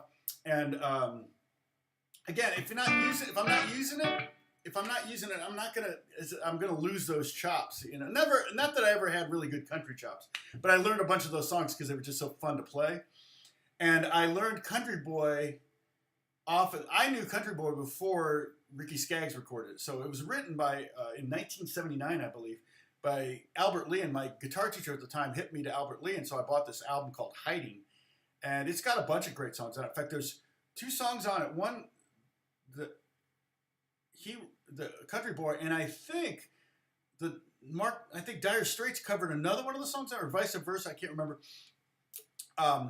But he was kind of he played with Emmylou Harris. In fact, he did this thing where he loved doing the dotted eighth thing.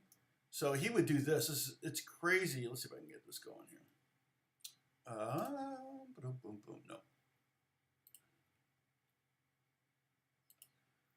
He would do dotted eighth. So basically what you do is you take a delay and you have one delay, right? So no real feedback kind of thing. I'll just do the tape delay. So you put a dotted eighth, you set it at 50%. Yeah. But I think he generally would just one repeat.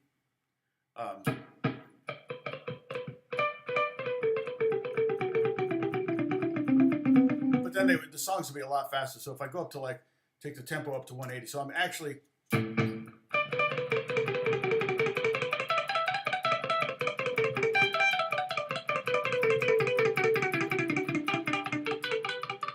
it's hard. I'll take it down to 170. Almost sounds like the delay's too hot. Let me go there.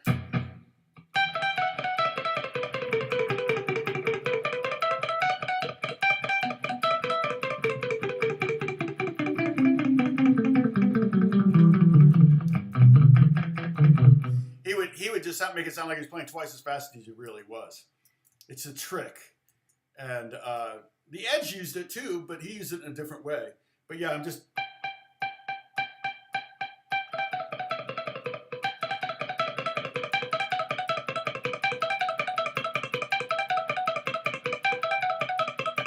So if I turn off the delay, I'm just playing this. And then, so I'm playing this note, and after I play that note, this note rings out. Is what's happening sonically. I mean, I can almost play it.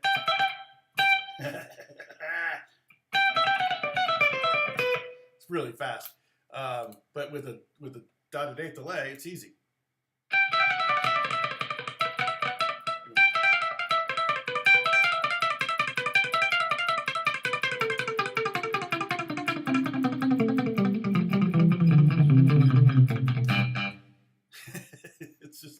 Silly. But Albert Lee did that. That's the luxury liner solo is what he used it on, and it was like, what the heck? How did he do that? Does this telly come with an ashtray? No, it didn't. It came with an a-hole, an ash hole. It's played by an ash hole.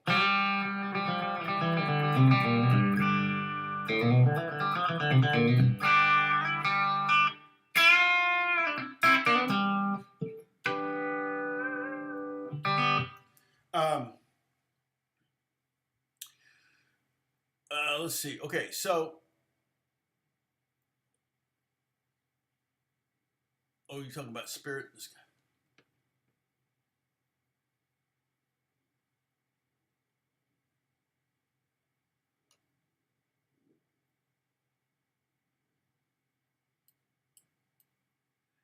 Oh, hey, Brian, what's going on? Good to see you.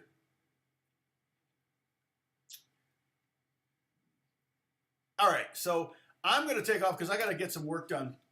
I got multiple things going on today, and so I'll see you next week. Oh, and I might be dropping. One of the things I got to do this week is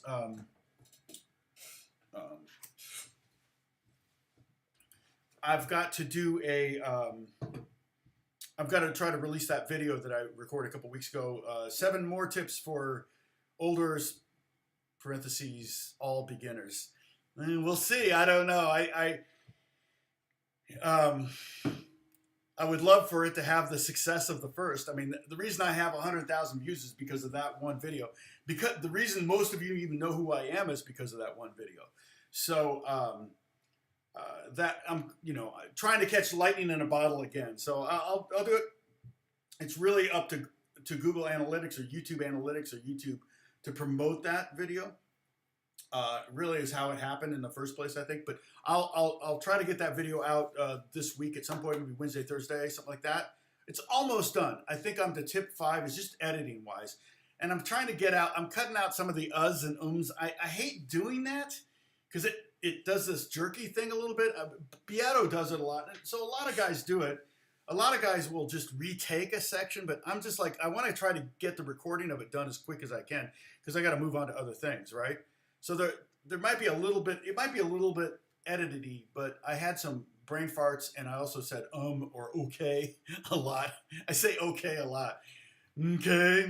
I feel like a character in South Park. So I'm trying to cut out some of those, especially if I go, okay, so the next thing you want to do, I can cut out that okay, so all of that can go, but it goes from the next thing you can do. So that's what I'm working on. I'm kind of trying to clean it up a little bit so it's not too brain farty. And then let's see. So yeah, so this was a pretty easy song, I think. The chart is there. Sorry about that one bar. It's an A chord. The tab is right. Thank you. Thank you, Sam, for noticing that. This tab is right. I just wrote D instead of A. And it's the first bar or 2 bars of the 3rd page. At the very, very top left corner, it should be an A. So just if you print up the chart, just get it out. If you have edit, you can white it out with in the PDF and then put A there and you'll be golden. All right. I don't want you to get confused there. But other than that, it's pretty much. I mean, I did that. I did that about an hour. It took me an hour to do that chart this morning. So, and I'm still trying to. I'm not a finale expert, so it takes me longer than it should. But anyway, yeah. Thank you, Holly. Wishing you guys, everyone, a good week. Be safe. Don't go anywhere if you don't have to. Just spend the money on gas. Holy crud. I just saw, okay, drugs are bad, okay? So I'm not going to drive too much this week. Yeah, let's see, I just drove by the gas station. It was $6.59, so I don't know what it's like where you are. I know, Dennis, it's always hot. It's always been higher in Europe than U.S.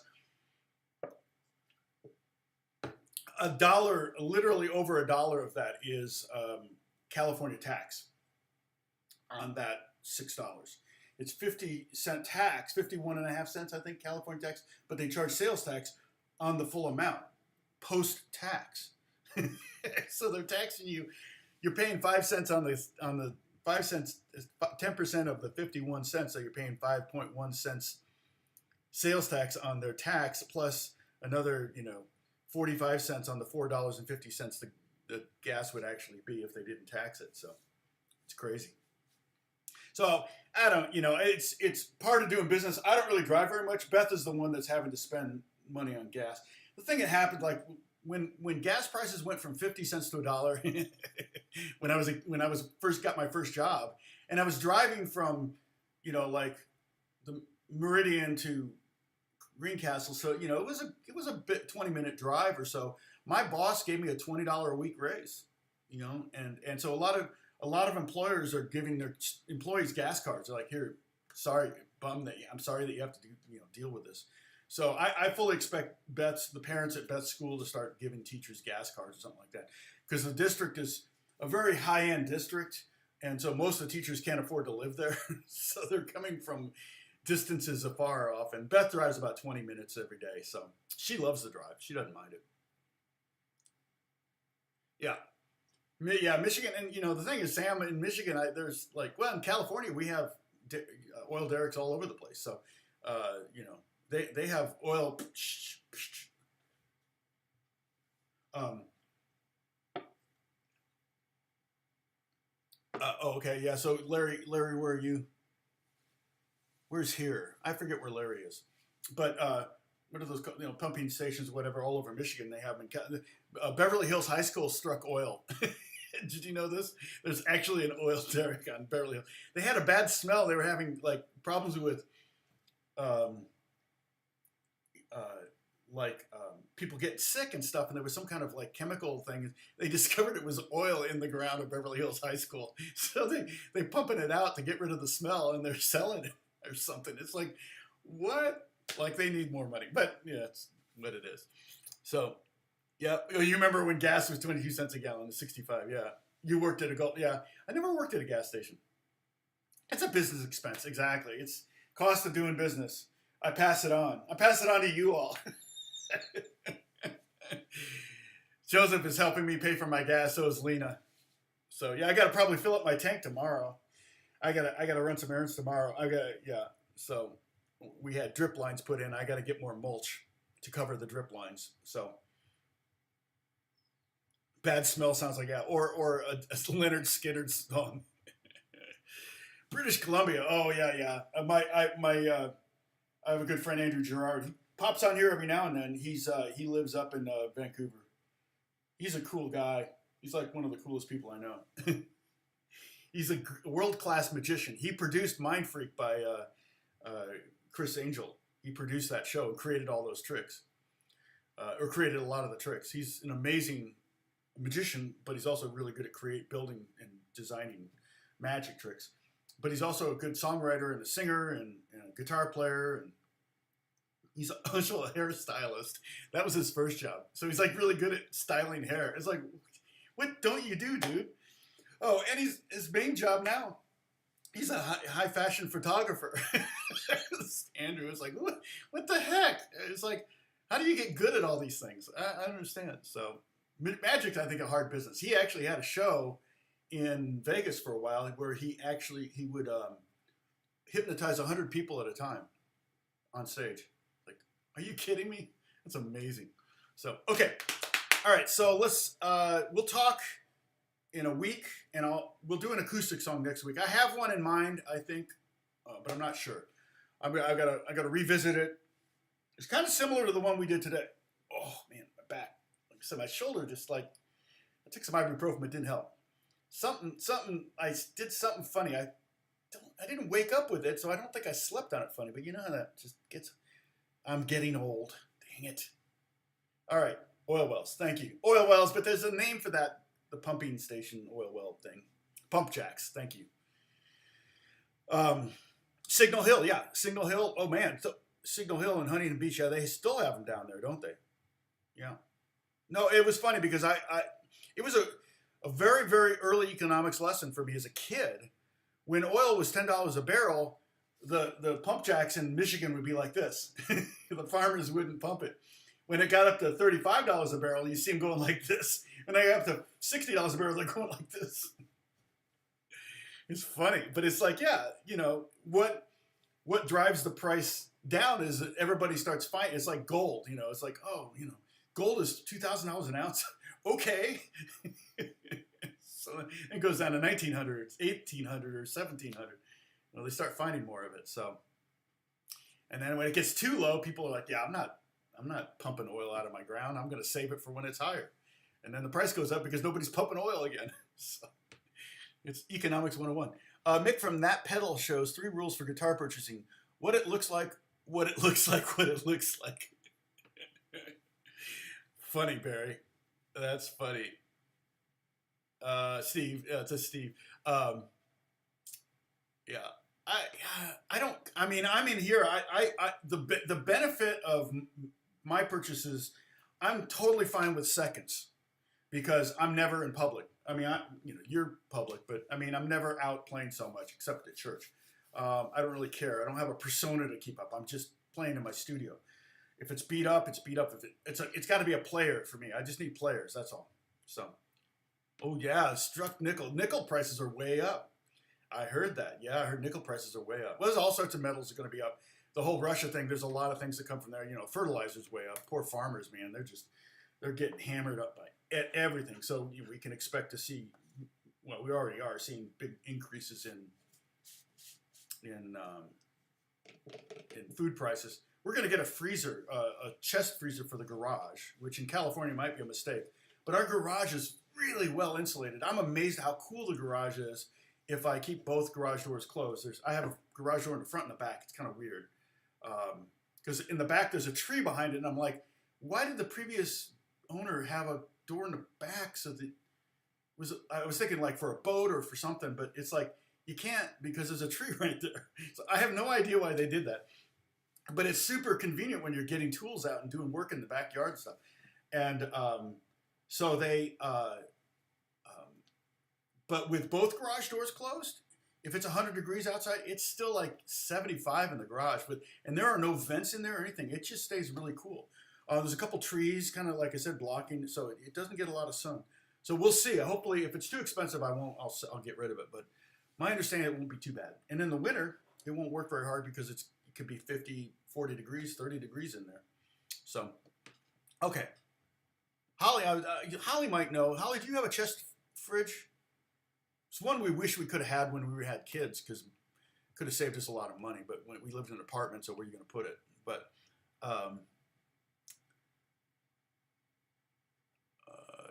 Sam, do you have a chest fridge, a freezer? I'm looking for chest. So we're going to get like a medium size. We're not going to get the little one. We're not going to get the really big one. We're going to get the mid, I think it's 17 cubic feet or something like that or whatever.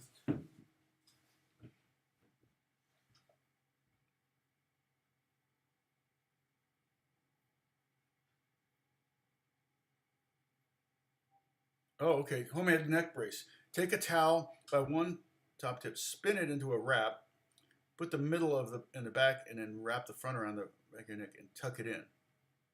Homemade neck brace.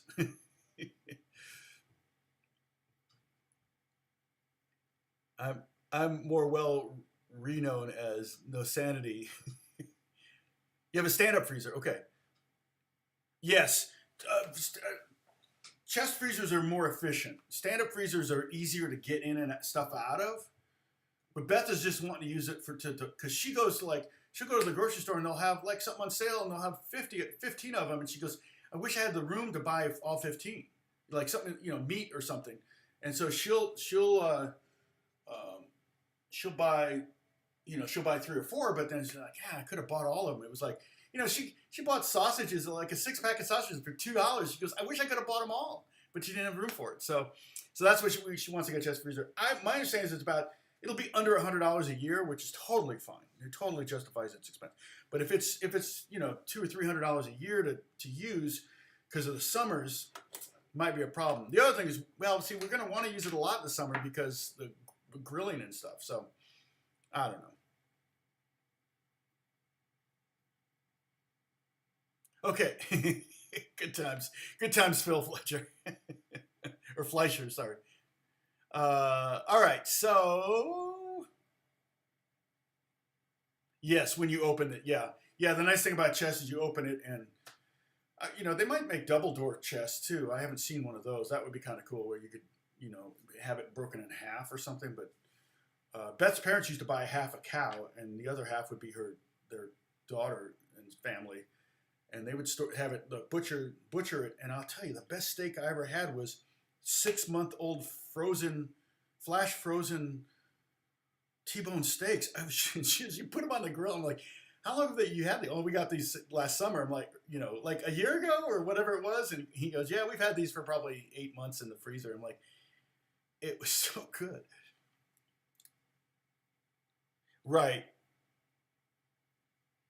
Yeah, no, 100% Holly. I know. I don't know where you live. That's creepy, but I know the concept of where you live. You're out there. Where Beth would love to live out there. The only thing she really loves doing her job, and that would be really hard to do, is teaching school out in the middle of nowhere. But yeah, she would love to live. Her grandmother lived in like a cabin in the woods by herself. So she's got that DNA. So LA is kind of a little bit tough for her, but okay. Yeah, been doing the research. I've seen some of the big giant chest ones that look like they belong in a grocery store or like a hardware like a hardware store, like a pharmacy where you got the ice cream in there for the kids and stuff. It's like that big. I'm like, no, we're gonna get to like the 17. That's plenty big for two of us. The only thing is, I have a feeling the kids are gonna want to use it too. So it'd be like, hey, can we store our friends? Hey, can we store meat in your freezer? It's like, damn it. Well, Larry, that's my concern for us as we're getting older. I'm like, Beth, are you sure you don't want the chest freezer? Now, I'm wondering if I could put it on a pedestal so it's a little higher, because we're both fairly tall. I'm 6 feet, she's 5'10". So I'm wondering if maybe if I built a pedestal for it and put it on, but then it might, some of the air, it might get too hot. You know, like I don't know if it's good for it to be up off the ground. But I think if we organize it well, and they usually come with one basket. What I'll probably do is buy a second basket, so we have two baskets, so you can kind of keep stuff on top. The higher up, the better. Actually, if you had deep baskets, that would be kind of nice. So I'll see what when we're shopping for one. I mean, our budget's like up to 1,000. I don't want to spend more than 1,000 on one. I mean, it's going to take me a while to get that money back just through purchases of bulk meat. But if prices get insane, it won't take that long to pay for it. But I have a feeling people are going to they're hard to find right now. So a lot of people have the same idea. Yeah, 2 hours north of Yosemite. We still need to go. I've never been to Yosemite, Holly. And I know your daughter manages a hotel there. She doesn't manage the really fancy one on the property, right? I know she's off property. So I'll hit you up on that on Discord at some point if we do go up there. We're thinking about going to a dude ranch. So Beth and I to go horseback riding. I've only ridden horses maybe twice in my life. Maybe once in my life. I'm trying to think of the second time. Beth has done it more than that. Her brother had a bunch of horses, so we used to go riding with him.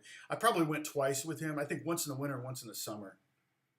And there was something that when you're riding a horse and they're carrying you around and then you get off at the end of the ride, you're like, thank you for carrying me around so I didn't have to walk.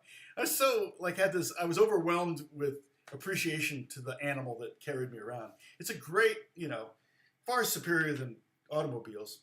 Although I was telling my car the other day because the battery died, because I don't drive it enough, so the battery died. And I was telling when I got one of those battery chargers, which are great. You just hook it up and boom, it starts right up, and you let it run for a few minutes and it's good. So I was, after the car was like all good, I said, "Good car. What a good car. You're a good car." Because it was, she started right up and I did it. So I was glad. So, okay. So I can lift it as long as I don't block the motor for, airflow. Okay. Good to know. Yeah. I might just have it have a pedestal made for it where it's just maybe 6 inches up, might make all the difference in the world. Because it's not going to be too high for us to get over. It'll be, your point is it's too low. Like for short people, it's bad. But for tall people, it's bad because you're going to wrench, when you're pulling a piece of meat, something might be heavy at the bottom. That's where you're going to hurt yourself. Putting the freezer up off the floor will improve the efficiency by increasing air circulation. Okay, cool. I mean, I might be able to even put it up on blocks, like cinder blocks. If it's got feet, I could put that up, and then I've got a lot more airflow underneath.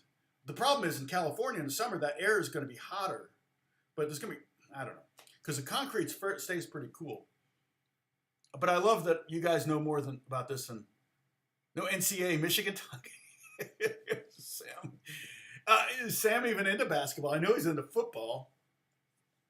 I saw that the Indiana cheerleader get that basketball down. That was pretty fun. They went crazy. She's all like clapping, like, yay. I'm like, no, we're clapping for you, so stop clapping. But she's all like doing the cheerleader thing. I just thought it was adorable. So,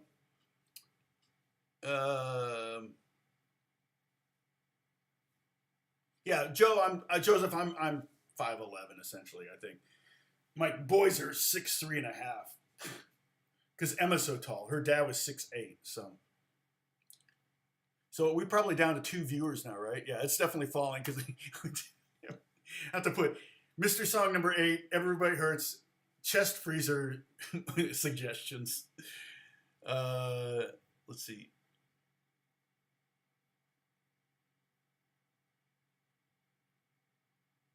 There are table freezers as well. Okay. Yeah, I think I want to get a bigger. I think table freezers tend to be a little bit smaller, but yeah, in Europe they're big. Well, small fridges are pretty big in Europe, but I think they do have freeze. People tend to freeze things. But my thing, if I lived in Europe, this is how you exist in Europe, and this is mainly because I've every time I've ever been in Europe, it's always been in the cities, right? So my vision is you really have nothing in your fridge. On your way home, you pick up the food that you're going to fix for dinner. On your way home from your job, you stop by the grocery store, you pick up everything you need for dinner that night, you get home, you make dinner, and you eat dinner, and then whatever. That's how it goes. Oh, nice. Wow. Yeah, Michigan's almost always in the top. Sam, my parents both went to Michigan State. That's where they met. So my dad was a Michigan State fan, which Michigan State's done all right. They had Magic Jordan, right? I mean Magic Johnson and Larry Bird. I remember that game. That was a great game. The two of them playing each other. Indiana State, Michigan State. What a great game. Okay, I need to sign off. I got to call Walter and let him know, or he needs to tell me what I need to do. So, all right. Thanks, you guys. I will talk to you soon. God bless you all. Thank you. Stay safe this week. Hey, don't drive if you don't have to. That'll help drive the prices down. So, oh, sorry, Sam. Putting the freezer up off the floor. Okay. Bruce? Is that what Dennis said? Okay. Thank you. Yeah. Yeah, I love London. In fact, I'm hoping to go to London this year or maybe next year. Right now, my friend, one of the composers I work for, is in London for a week recording the London Philharmonic at Abbey Road for a month. For Star Wars. So one of the games. So it's crazy. The budgets on these things are insane. But I think it's like 600 minutes of music or 700 minutes of music that they created. And I'm on some of it. I don't know if I did weird noises and things like that. And I may do more after the strings are recorded. I'm not sure. So anyway, okay. I got to go. I got to get to work. This is always too much fun. So thank you for being fun for me. And again, Joseph, thank you for the coin. And Lena, also thank you. I almost wish you could do super chat with comments in just my regular videos. Imagine that. I don't know why they haven't done that, because I see a lot of YouTubers have Patreon, and I'm like, well, that's money that's leaving YouTube and Google. People are paying Patreon, and I'm like, that would be pretty cool. I think people might tip $1 or $2 every now and then if they liked a video, and that would help out a lot. Because I feel bad because not bad. I don't feel bad for Joe or anything. I wish that, and it's good to have my interview with Joe. I think it's really good to have that up there. I think it's really good information and just great stuff, but it's only got 250 views. It hasn't generated any revenue and not why necessarily I did it, but anybody who's a Pink Floyd fan should watch that interview. And I time coded it so you could click right to it. And then,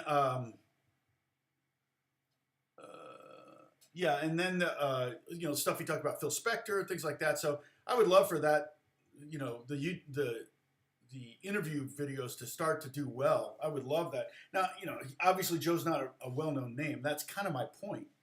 He's kind of a behind-the-scenes guy. Oh, sorry. Ugh. So, but if, wow, your ex-wife, wow, that's a joke. All right, so if you haven't watched the Joe DeBlasi video, there's the Joe DeBlasi video. So it's just an hour of him and me talking, but mostly about his career, a little bit about mine. So just because he's been a very good friend for the last 20 years, I really love the guy. So, all right. I will talk to you later. I keep saying goodbye, and then I'm a bad parent. I keep saying goodbye and then not meaning it. So see you next